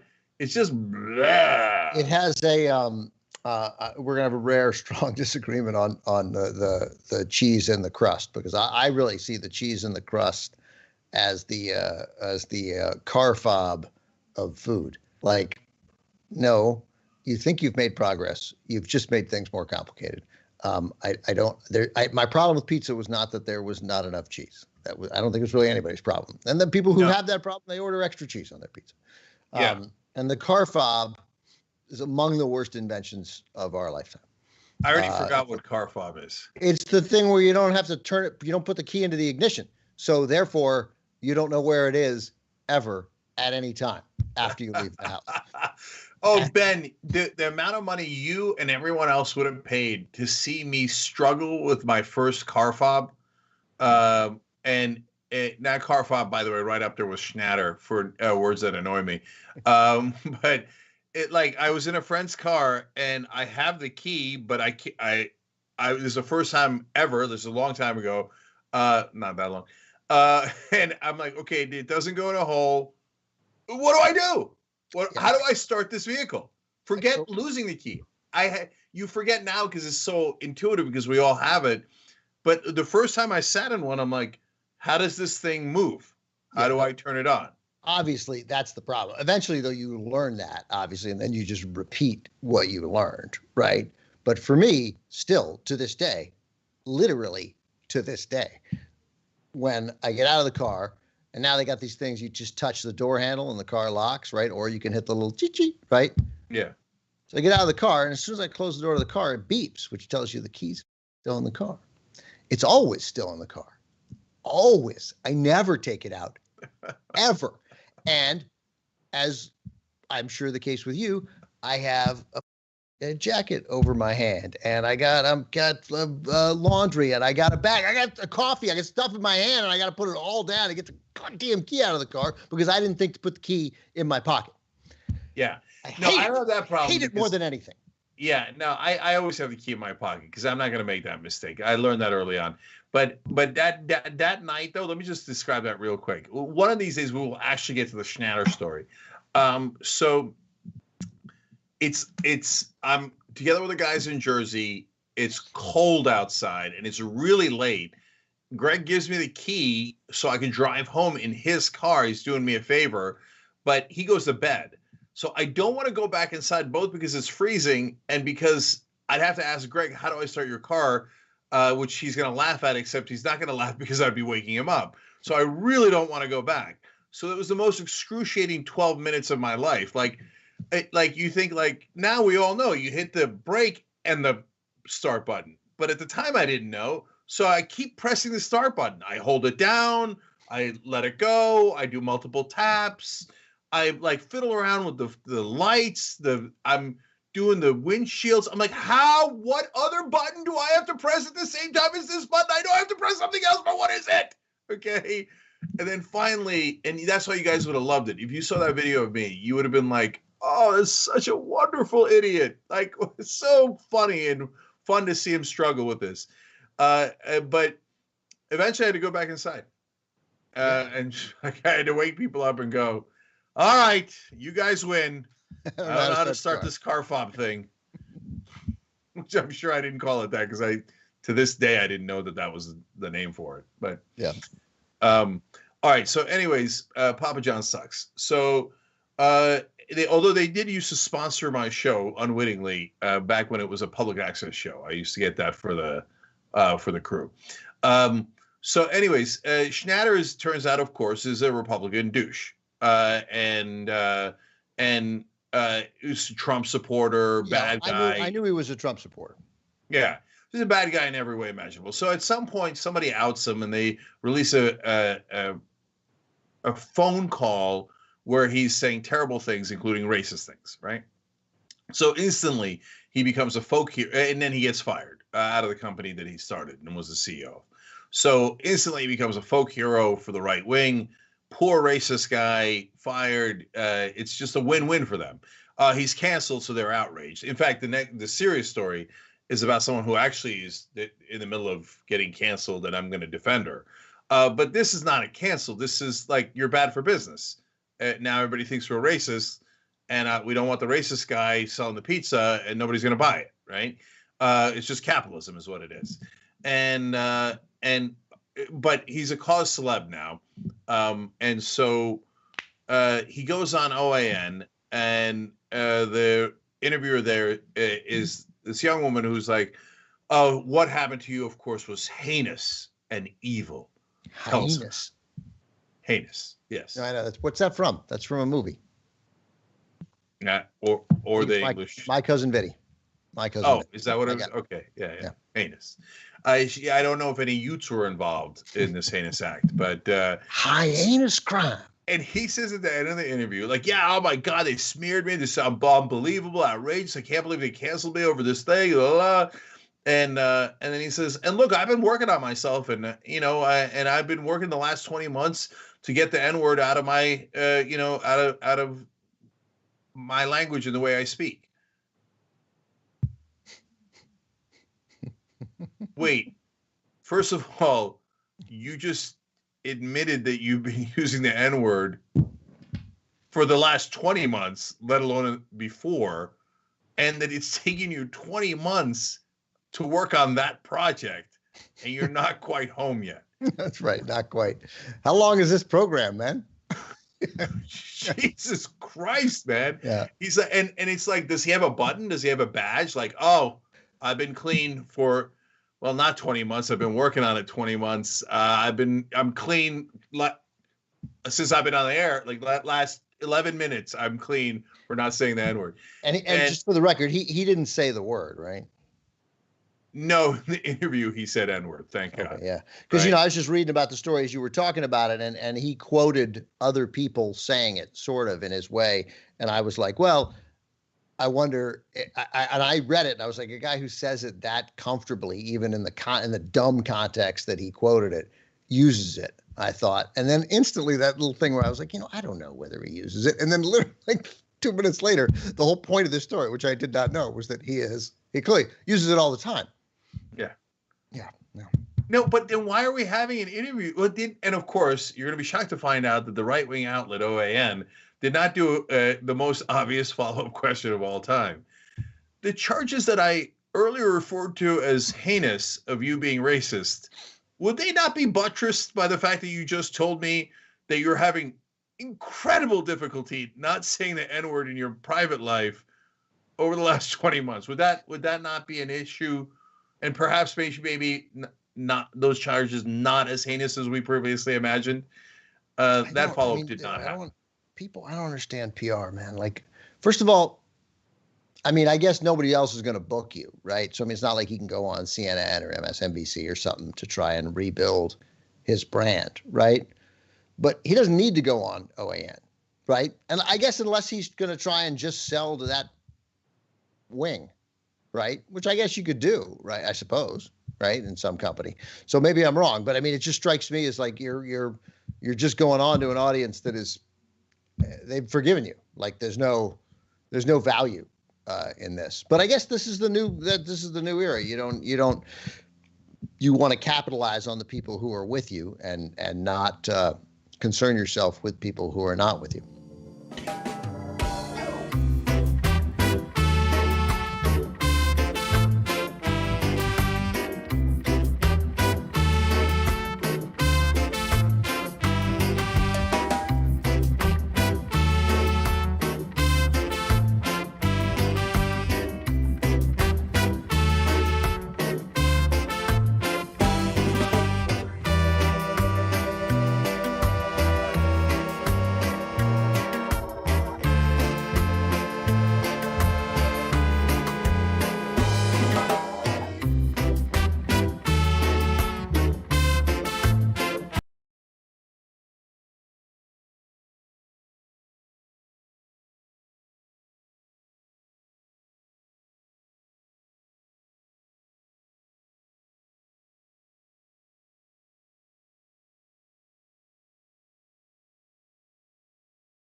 On TYT Network.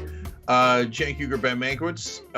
This is a show where we just talk about whatever we want to talk about. Oftentimes it's light and sometimes it's serious.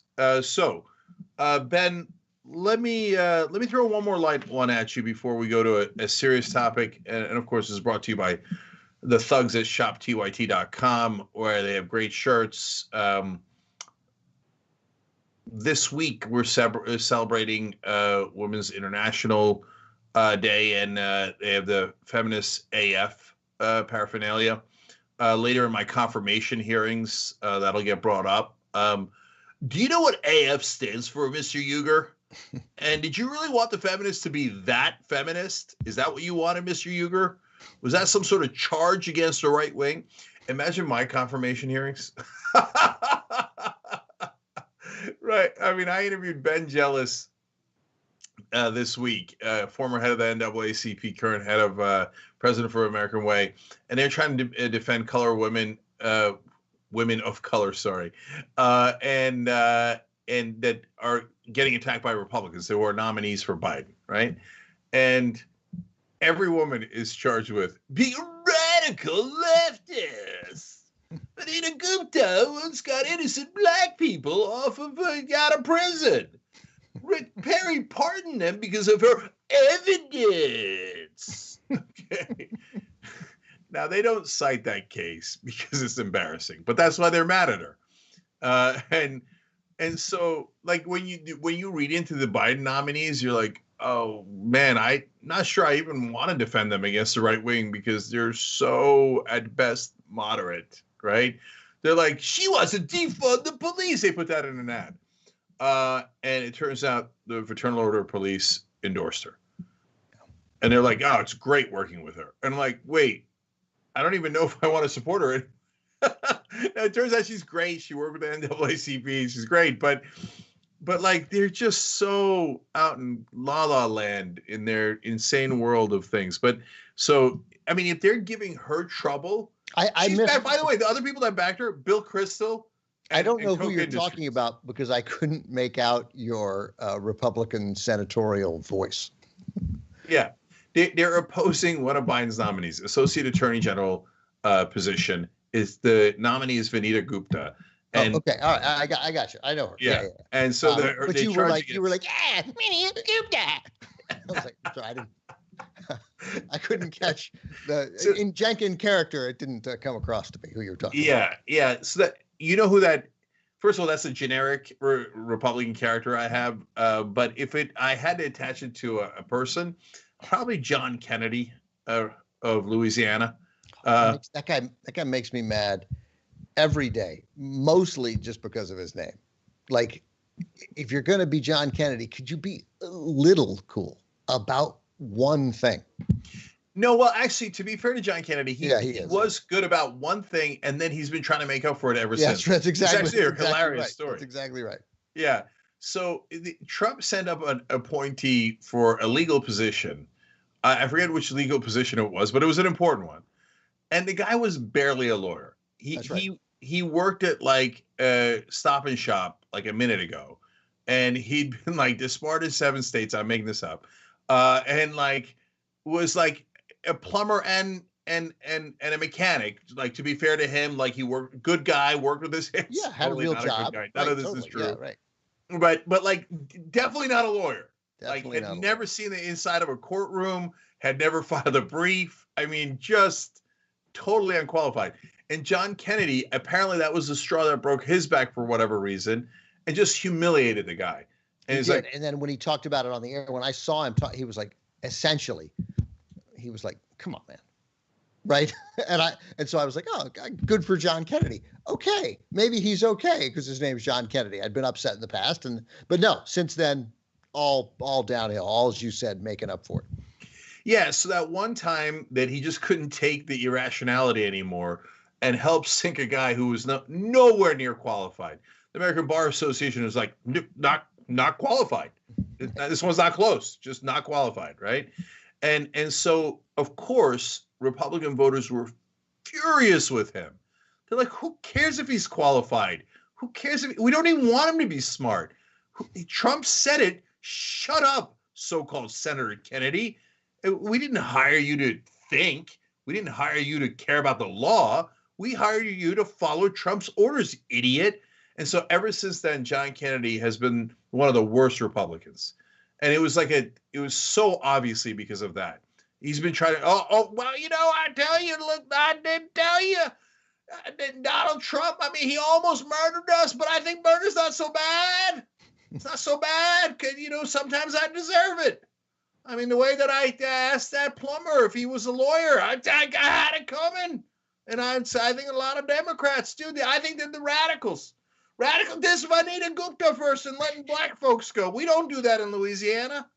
He was a Democrat for a long time. I was trying to get the years. He was a Democrat for a long time. Was elected state treasurer as a Democrat. I think till like 2010, 2007, he switched parties. I just found it. Yeah. I mean, it's weird. I mean, you just feel like you had to have changed. I mean, I'm not romanticizing what a Louisiana Democrat in the first part of the 21st century must have been like, but it's hard for me to imagine that you didn't fundamentally change some positions rather than just realize this was the way to get elected. Yeah. Nah, it's these politicians. I, in a sense, I can't believe I ran for office. In a sense, it makes sense. Like, well, okay, I want to change the system, and certainly I would be a change. But the other way of looking at it is, what are you, nuts? This is not, you do not belong here. Like, I loathe these people. I really do. So all of them? No, of course not. There's some good people on that side. Some very fine people on the politician side. But for the great majority of them, like, and this is why that's the main difference between like me and mainstream media. Mainstream media reveres these guys. I loathe them. John Kennedy, he found one day to be honest in his life, and the rest has been just pathetic groveling. He knows that Trump's an idiot. It's clear from his line of questioning from that one hearing that John Kennedy is a relatively smart guy. That's right. Yeah, he was the state treasurer. Like, I mean, I'm just guessing that involved, I don't know, some actual governing, right? At some point, it was 17 years he was the state treasurer or something like that. Like, it probably even involved math. Right. So he knows the law. He knows math. He's a guy who could put two sentences together. So no wonder he's a new Republican. Anyway, so like, but the bottom line is, he willingly goes out there and says stuff that is way dumber than he is on purpose to grovel to Trump and his voters. Like, I swear I'm as dumb as you are. Yeah, he's one of the 8 to, not certify the election results. Yeah, it's just pathetic. It's and the way that Trump unmanned all these guys. I mean, that's the only upside. Lindsey Graham today said, or yesterday, Donald Trump has a dark side, and I'm opposed to that, but he's got some magic, and I'm trying to capture that magic for the Republican Party. First of all, as J.R. Jackson said in our production meeting this morning, that magic is called racism, Lindsey.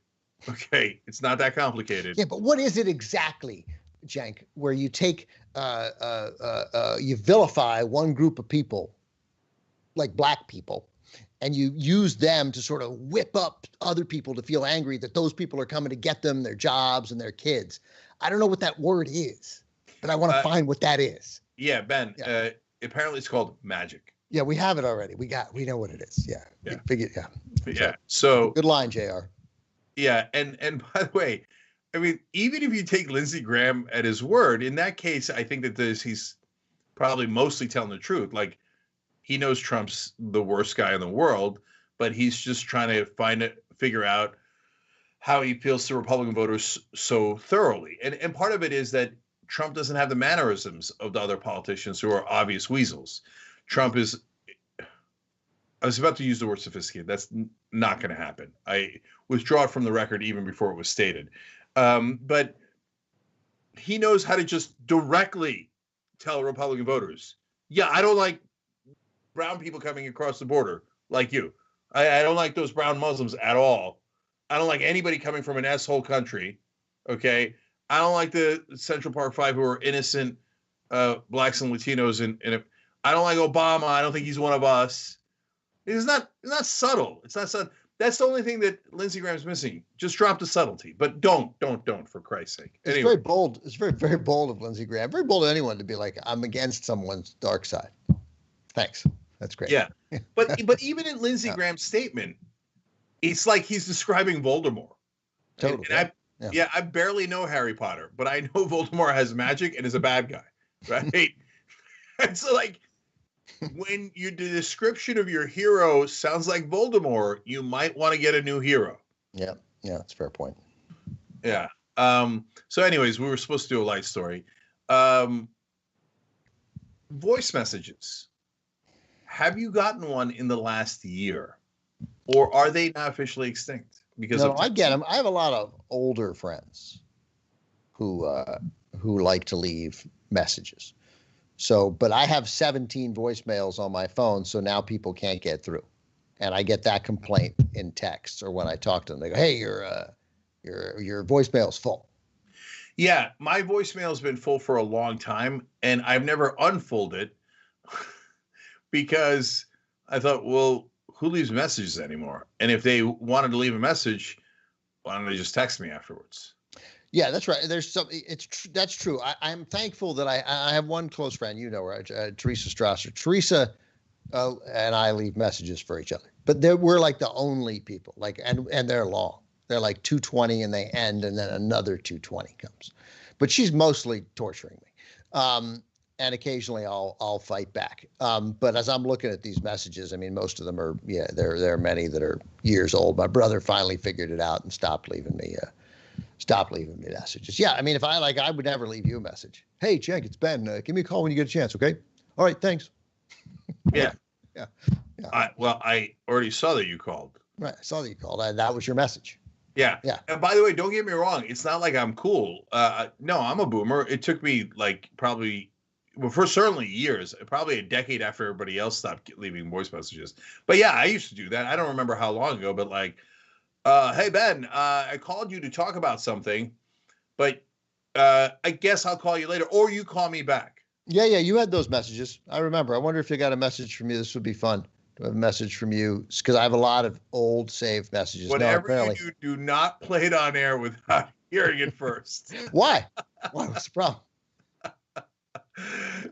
Oh my God, the number of directions that could go. And by the way, not the direction that most people would think in any way. But oh my God, the things that could be just generally said about other people on the message. That's really what it is. Yeah.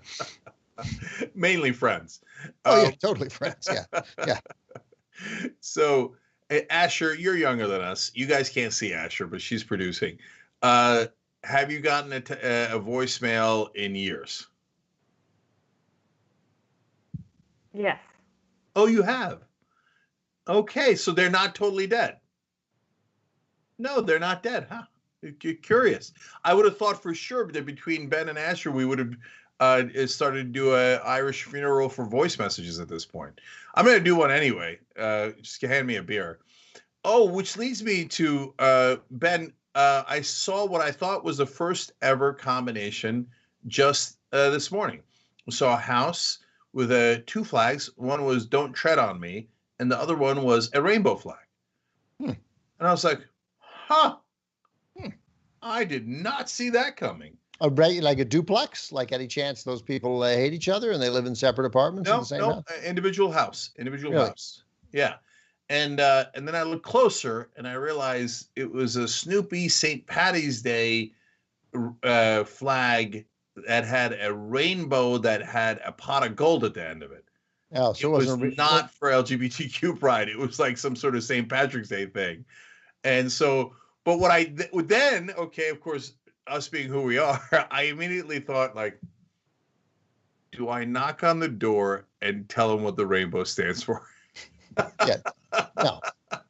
Now, of course, I'm not going to knock on his door. That's crazy. That's crazy even for me, right? But I was like, I could write a note. And then I was like, okay, forget it. I'm leaving. Okay. And I don't want him to take it down. So, but it did make me realize I have not seen it. And it's possible that it does not exist, that a person would have a "Don't Tread on Me" and an LGBTQ related rainbow flag at the same time, which gives you a sense of how separate our cultures are these days. It is, although I think it's unlikely. Although if you were going to say, like, the game is obviously it's unlikely, but if there's a game of, okay, what if you have a "Don't Tread on Me" flag, what progressive / liberal / forgiving thing? I suspect there's some libertarians who could theoretically have that. I do. Yeah. Okay. You know what? I got one, and it might surprise you guys. Black Lives Matter. No, I'm kidding. Yeah, I was going to say that one. That one, no. Yeah. No. Eat the Rich. Yeah, Eat the Rich. Yeah, of course, because Eat the Rich has there's definitely a strain of populist conservatism that has the Eat the Rich. Yeah, no question. Yeah. Yeah, I could see like a guy with a "Don't Tread on Me" and being super mad at especially these days, corporations. So there might be some intersection there, right? Because they figured it out, and that's why Tucker Carlson keeps talking about it on his show. That's what Josh. That's what Josh Hawley's whole campaign is going to be. Yeah, 100%. And so, and I do welcome this. I mean, so there is an area where we can come to agreement. they've correctly assessed that corporations are screwing them. I mean, the first they went with black people, and then Latinos, and then gay people, and the trans folks, and the Muslims, and of course the Jews. But they still believe a lot of that, and there's different theys in there. But some of them have been like, but maybe corporations who fund all of our politicians too. You know, in all sincerity, it will be interesting to see whether, if, well, to some extent, I mean, that movement will take hold. To what extent, you know, no one can say. Back to you. But whether there will be some forgiving of the other stuff, right? Whether those converted to the reality that we are a corporatist society, and as you and I agree, you know, corporations hire people and give them jobs. We have to have corporations, right? Just a question. So, but that we are out of whack, right? We are a fully corporatist society, and that becomes incredibly dangerous. And will they, in embracing that, some will, unquestionably some, and I would hope many, I don't know, put a percentage on that, who will think, man, they had me hate everybody else so that I would look away. And now I realize I've wasted a lot of time hating, you know, my black, brown, and gay brothers. I mean, I'm writing it too perfectly, but you know what I'm saying. Yeah, that's a movie, Ben. Written by some liberal Hollywood guy. Okay. Right. And the reality is, they're probably closer to, hey, all these corporations now, they tell us, oh, they got to have the gay rights, and oh, they got to have the same rights as us, and they got to have paid family. What? They don't even have a family. They should have a family, right? I hate these corporations, right? Yeah, I'm not sure. I mean, obviously some. I think there's going to be some realization that you've been told to fear, and that the fear and the people telling you to fear, right? The politicians who for years have been telling you to be afraid of others, were very much doing the bidding.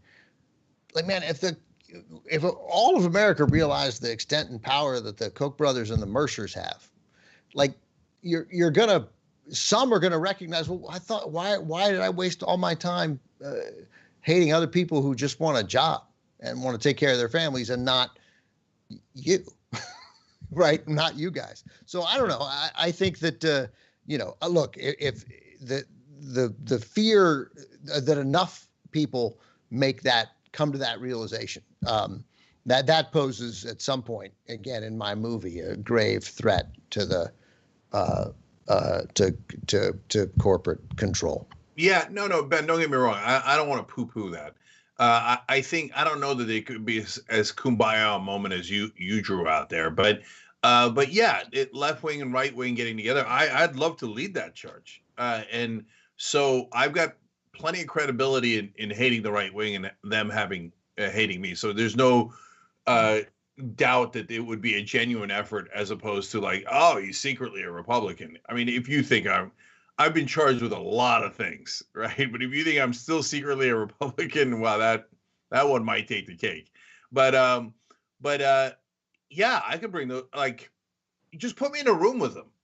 Like, guys, it's not that hard. It's not that hard. Who's keeping your wages low? The guy paying your wages. Not that hard.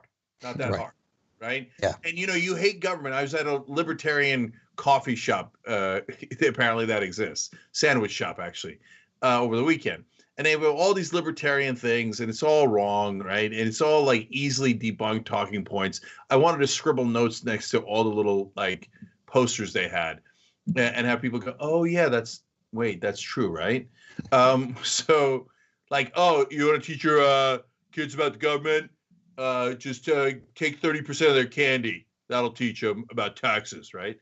Right. And then in return, give them a house and a bed and a lot of toys. And then they think, only 30% of my allowance?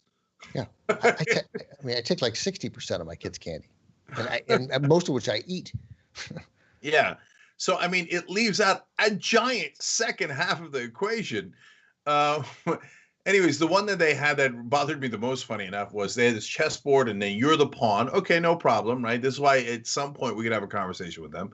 But and queen was corporations. I was like, ooh. But the king was government. Like government is the driver. The politicians are water boys. Who's paying them, you schmucks? It's the corporations. Reverse that order and you almost have it, right? It's the they're like, oh, if we didn't have big government, we wouldn't have corporations controlling them. No, that's not logically consistent at all. You still would. You just have corporations controlling a smaller government. I want to make a rook joke, but I don't know enough about chess. Can't do it. I thought about it. I don't have it though. Okay. All right. Fair enough. Anyways, maybe one day we could unite on ending corporate control, and that would be great for American democracy. But we really got to get past a lot of stuff before we get there. And so wish us luck. We'll see how it goes. So, Ben, I'm going to switch topics. So this is the one I promised you guys. So Alexei McCammon is the reporter who worked at Axios, had a relationship with a Biden staffer who originally was a campaign deputy press secretary, right? Yeah, but originally they met when she was covering the campaign and he was working on the campaign. Then he eventually became a staffer for the Biden administration. People find out about this and they're going to write a story about it. And apparently that guy, I already forgot his name. I think his name was Josh. What is it? Josh. I just remember. I think his name was Josh. Okay. Might not have Josh. Been. Yeah. Attacks, I think, the Politico reporter who was going to out them viciously so. He threatened her. Yeah. I mean, threatened her physically. And all this stuff. Yeah, threatened a professional hurt. Yeah. Yeah. And Ben, quick aside there. I think that a lot of these political folks are getting caught in between two cultures, but really two time periods, right? Old school politics is everybody curses, everybody promises to destroy the other person, and everybody does outrageous things behind the scenes, and then they smile in front of the cameras. That culture still exists in politics, and the new culture is you say one word wrong, you're fired for the rest of your life, right? Yeah. And so, I mean, I see it in the Andrew Cuomo stories repeatedly, right? You see it in this guy, even though he was young, because it's not just older folks. It's an older culture that still persists and overlaps with the new culture. So everything Cuomo does, I bet you 20 years ago, people were like, yeah, of course. Right. Look, including the bad stuff with the sexual harassment and everything. Right. And now people are like, that's outrageous that he said that. Yeah, I'm far less bothered by the stuff that Cuomo says. I'm in general not less bothered by what people say that isn't public. I'm bothered. What they say publicly matters a great deal, but what they say privately when they're yelling at people, I don't care about. That's not a defense of Andrew Cuomo at all. In fact, I'm going to criticize him pretty significantly. Because your point of the old school, I mean, he is behaving as governor the way his dad did. His dad was a strong arm bully, right? And now maybe his dad was better at it. I don't know, but that's what his dad was. In addition to a lot of other things, and I agreed with his dad on policy-wise on just everything. And I loved how he handled things too, right? And just in how he handled difficult questions like about the death penalty, right? Well, if you feel that strongly about the death penalty, then don't vote for me. I mean, that's instantly you're like, oh, it's going to resonate with people. Say that, right? That's good. That's honest. Mm-hmm. And Andrew seems to have that, and that goes to some extent what you're saying. It's a little different. I don't know. By the way, this guy's name is TJ Ducklow, but let's, for the purpose of making me feel better, that TJ is like Thomas Joshua. Yeah, we can pretend that. We can pretend. Let's call him Josh the rest of the show. It's okay. Yeah. We just told people what the reality is. So just roll with us, okay? So look, Cuomo, if the allegations are true that he tried to kiss the woman in the middle of nowhere, et cetera, he's toast, right? And he should be toast for other reasons as well. We've talked about it ad nauseum on the main show. I don't want to repeat all that. It's just an aside. But I think that Josh fella got stuck in the old culture and was like, I gotta destroy you. I want to do this and this and talk like Veep, right? The HBO show. And people are like, no, you can't do that anymore. That's crazy talk. You're immediately fired. Although in his case, it wasn't immediate. But after a couple of days, the Biden people were like, damn it. Or we're in the members only section now. So shit. Turns out we can't keep him. Right? Do you think they fired him? Did they fire him because of the threats, or did they fire him because of the, I don't know, the relationship? I don't know. No, the relation. He bungled it. So they should have fired him for not being good as a deputy press secretary. I mean, if your job is communications, you could have survived that. So they had a relationship. I don't think it's that big a deal. Yeah, I don't think it's so a either. bigger deal for her because she's covering him, and then she chose not to cover him. And then it was like People Magazine came out and like, oh, what a romantic relationship. But that's because Josh knew that Politico was going to write about it in a negative light, and so he put it in a positive light. But he could have survived all of that if he didn't rip into the Politico reporter. But worse than ripping into her was the insinuations that she was jealous and wanted to date other people. No, that's not going to work. That you're gone, right? That who was jealous? That the Politico reporter was jealous? Yeah. Non-existent Josh was saying, "Oh, you were just jealous that she was dating someone you wanted to date, and you wanted." Oh, yeah, that's right. I remember. Yeah, he sounded kooky. That's kooky. Yeah, and no, you can't say that to a professional woman. That's insane. You can't say, "Oh, you were jealous because you wanted to sleep with that guy." No,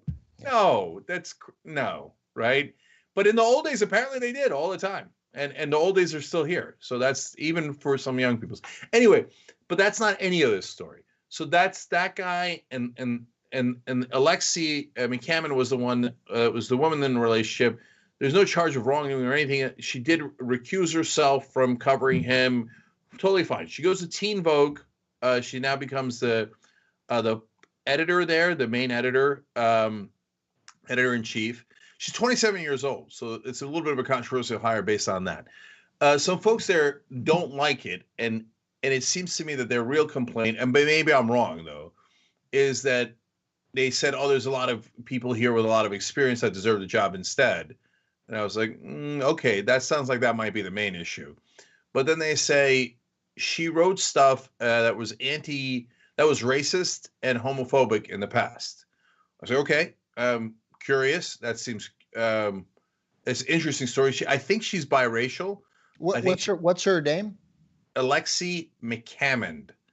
I think she's half white, half black. I'm not sure. Right? You all could look it up. And I was like, that's curious. I'm curious about the story. So I look into it, and they say it's anti-Asian stuff that she wrote back in the day. I said, okay, all right. I'm still curious, and if it's bad, it's weird. But sure, then of course she shouldn't be the editor in chief, right? And when was it? And they say, she deleted some. These were exposed when she got into a fight with Charles Barkley, not a physical one, back in 2019. I'm like, 2019, that's pretty recent. Obviously, very recent, right? No, it turns out we found out that she deleted the tweets, or she deleted the old tweets that we found out about in 2019, but she actually wrote them in 2011. I'm like, wait a minute. She's 27. How old was she? And it turns out she was 17 and 18 when she wrote the tweets. And I read them. They're definitely anti-Asian, and they're bad, right? And then she used the word homo, and she used the F word regarding gay folks. Bad, no question about it. But she was 17 and 18. So that doesn't mean that she's free to go, right? That you shouldn't question her. No. But before the Teen Vogue staff put out a public statement, what I'm asking folks that are in the position of Teen Vogue staff to do is, can you guys meet with her? Can you see if she still thinks that? In which case you put out the public letter?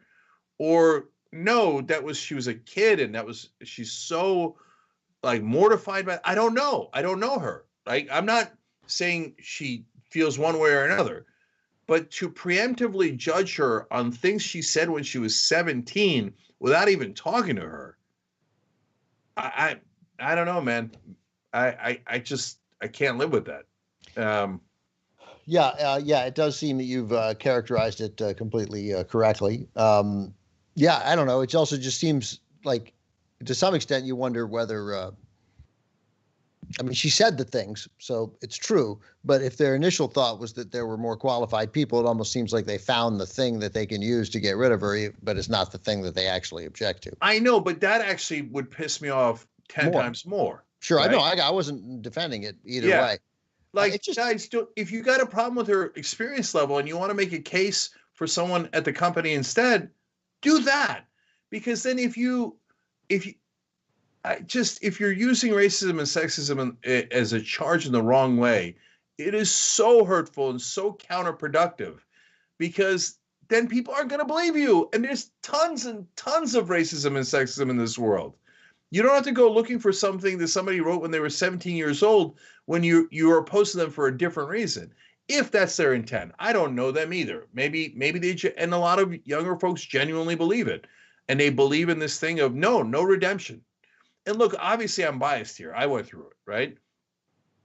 But look, if she was genuinely anti-Asian, my kids are Asian. My wife is Asian. I wouldn't be for someone who's anti-Asian. To say that is the most obvious thing in the world. But don't you have to find out first?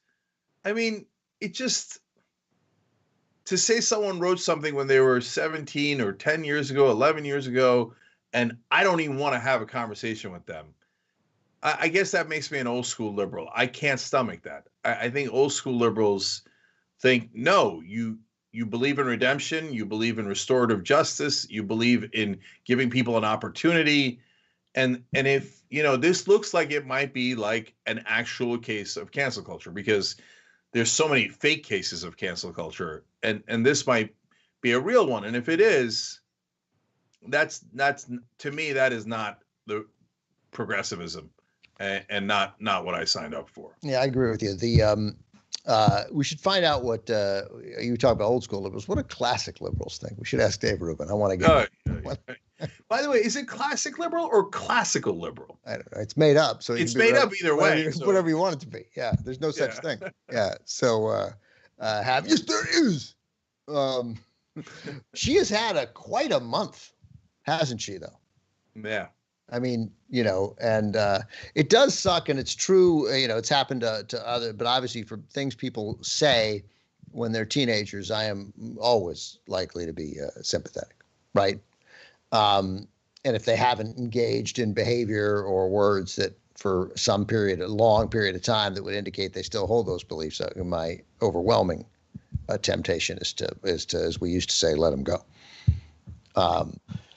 Yeah. But that, because we talked a little bit about real quick about the Chris Harrison Bachelor story, which I was interested in just because we had the same agent for a while, and there was a brief moment of time when I thought that I might have a chance to host that show. Maybe I'm even remembering it wrong, or maybe it was anyway, it wasn't true. I never auditioned. I didn't close. It was nothing. Right. But but we did have the same agent for a while, but he just, the thing he said that was so wonderfully funny in defending. So he went on a radio show that was hosted by a female black host who had been a Bachelor contestant. Maybe she'd been the Bachelorette. I don't know, but she'd been on The Bachelor, and she was hosting this radio show or podcast, and he came on. And the current season has a woman who's like 22 or 23, 24, young 20s. And when she was in college, she participated in a Old South ball, which has sort of a plantation flavor to it, right? Super wildly uncomfortable. And Chris Harrison essentially said, the way I heard it was he wanted to give her a pass, that we should show her some kindness, something, I don't remember what his exact words were. We ought to, but essentially it was show her some grace were the words he said. But when you read more about it, it's that he said, look, that's because it was a bad look in 2021, but we're talking about, what about not in 2018? And, and you're like, Chris, that's No, I got news for you, Chris. That was probably a pretty bad look in 2018. He kept going back to it. He kept saying, but as you were talking about 2018, this is 2021. And I was like, as I'm hearing it's already happened, I'm like, oh, Chris, you got to shut up. Yeah, no. Yeah. I thought, the way he first said it, I thought it happened in like 98 or 88. Yeah, right. I got it. Right. Yeah. There's a moment. So anyway, But it is crazy. I mean, it's a story. It's about a story about a bunch of people who we were told to care about. I mean, she's a reporter, Alexi McCammond, and and has had a. I got one other question for you, but this is these are all. But for The Bachelor, just all these people who were told to care about, we'd never heard of, we're told to care about, and then we're told to get mad about. It doesn't feel right. The whole thing doesn't feel right. But what definitely doesn't feel right is saying that, hey man, 2018, that stuff was fine. It's so crazy. Yeah. But Ben, I love that you realize that the reality show stuff where we're artificially pumped full of emotions. That's right. That we have no business having about people we don't know. That something might be amiss. That's right. It's a sign that that something is amiss. Yeah. So this reporter for Politico, and I don't know enough about it. I guess the idea is that she was covering the White House and she had a relationship with a member of the press secretary's staff, right? And you're going to tell me that that the recusal happened in an effort to cover up that story. It wasn't ahead of it. It looks that way, but I'm not positive about that. So if she recused herself before the story was going to break, then no one should criticize her for that at all. Because then you're criticizing someone for having a human relationship. She was not his boss. He was not her boss. And then you're judging her for who she is sleeping with. And right. I think that goes in the opposite direction in terms of being wrong. Like, no, don't judge her personal life. Stay out of it. So I remember reading others saying that obviously this was a story, and it's one of those issues where, I was a journalist and I was uncomfortable. As you know, there are certain stories that I would never have written or covered, wouldn't do it. Right. And I have a very hard time, given that I don't know anything more about it, unless there is something more there. I'd be like, yeah, I know. Oh, it turns out they're having a relationship and I know it and you want me to write a story about it. No, I'd like to write a different story today. Like, I got it. And maybe, okay, so then he's feeding information to, where did she work before? Axios. All right, so Axios is going to get some stuff. I don't know, man. I wouldn't write a story about it. I might. I got news for you. You don't have to sleep with anybody in the Biden administration to get a story into Axios. Yeah, I don't know. I don't want to write about the relationship that TJ and this girl and this very accomplished woman, Alexi McCammond, are having. I don't want to do it. And he made it right. And that's why why his reaction was so foolish, because I think you're probably right. He probably could have survived it by handling it like a normal person. Yeah, definitely. Okay, so we're out of time, but I got to say just last two quick things here. Sometimes people say, oh, yeah, like, would you feel the same way if she had written anti-Muslim stuff? Yeah. In fact, more so, I think probably 94% of the country wrote anti-Muslim stuff when they were 17, right? So, like, okay, yeah, they shouldn't. That's bad. And our job is to fix it, right? But I'm not going to condemn someone for the rest of their life for writing stuff that was bad against someone when they're 17. But if they still believe it, then you should condemn them, right? Find out first. It's not that hard. Find out first, right? So anyways, super last thing is, I just remembered Joy Reid. A bunch of funny things happened with Joy Reid, which we don't have time for here. She magically became Joy Ann Reid. I don't know why that happened or how that happened, but okay, she used to be just Joy Reid. And then she said that she had written the anti-gay stuff, again, around 10 years ago or so. And then she said she got hacked and that she had not written it. And then she said she was going to have the FBI investigate or something like that. And then MSNBC gave her the show anyway. That was temporarily a little separated, those two things. But anyway, and then just the other day I saw in an article, they said, and then, later admitted that she was not hacked. I was like, wait, I missed that. I thought the FBI was still investigating. So when did she just, by the way, I wasn't hacked, I was just lying, right? To me, that's way worse. Like, if you believe the anti-gay stuff, that would be the worst, obviously, right? if you believed it 10 years ago and you realize you were an idiot and you don't mean it now, and my God, you're so sorry, that's at the bottom. Like, okay, we can survive that. That's okay, as long as you had a genuine change of heart and you've been on the right path, etc. Right? That's redemption. But I think like almost as bad as being actually anti-gay is preposterous lies. Like you're in media, in the press, and you went with I got hacked, and then later just quietly was like, oh, by the way, I didn't get hacked. And there was no consequences. Progressives have been fired for 1/1000th of that.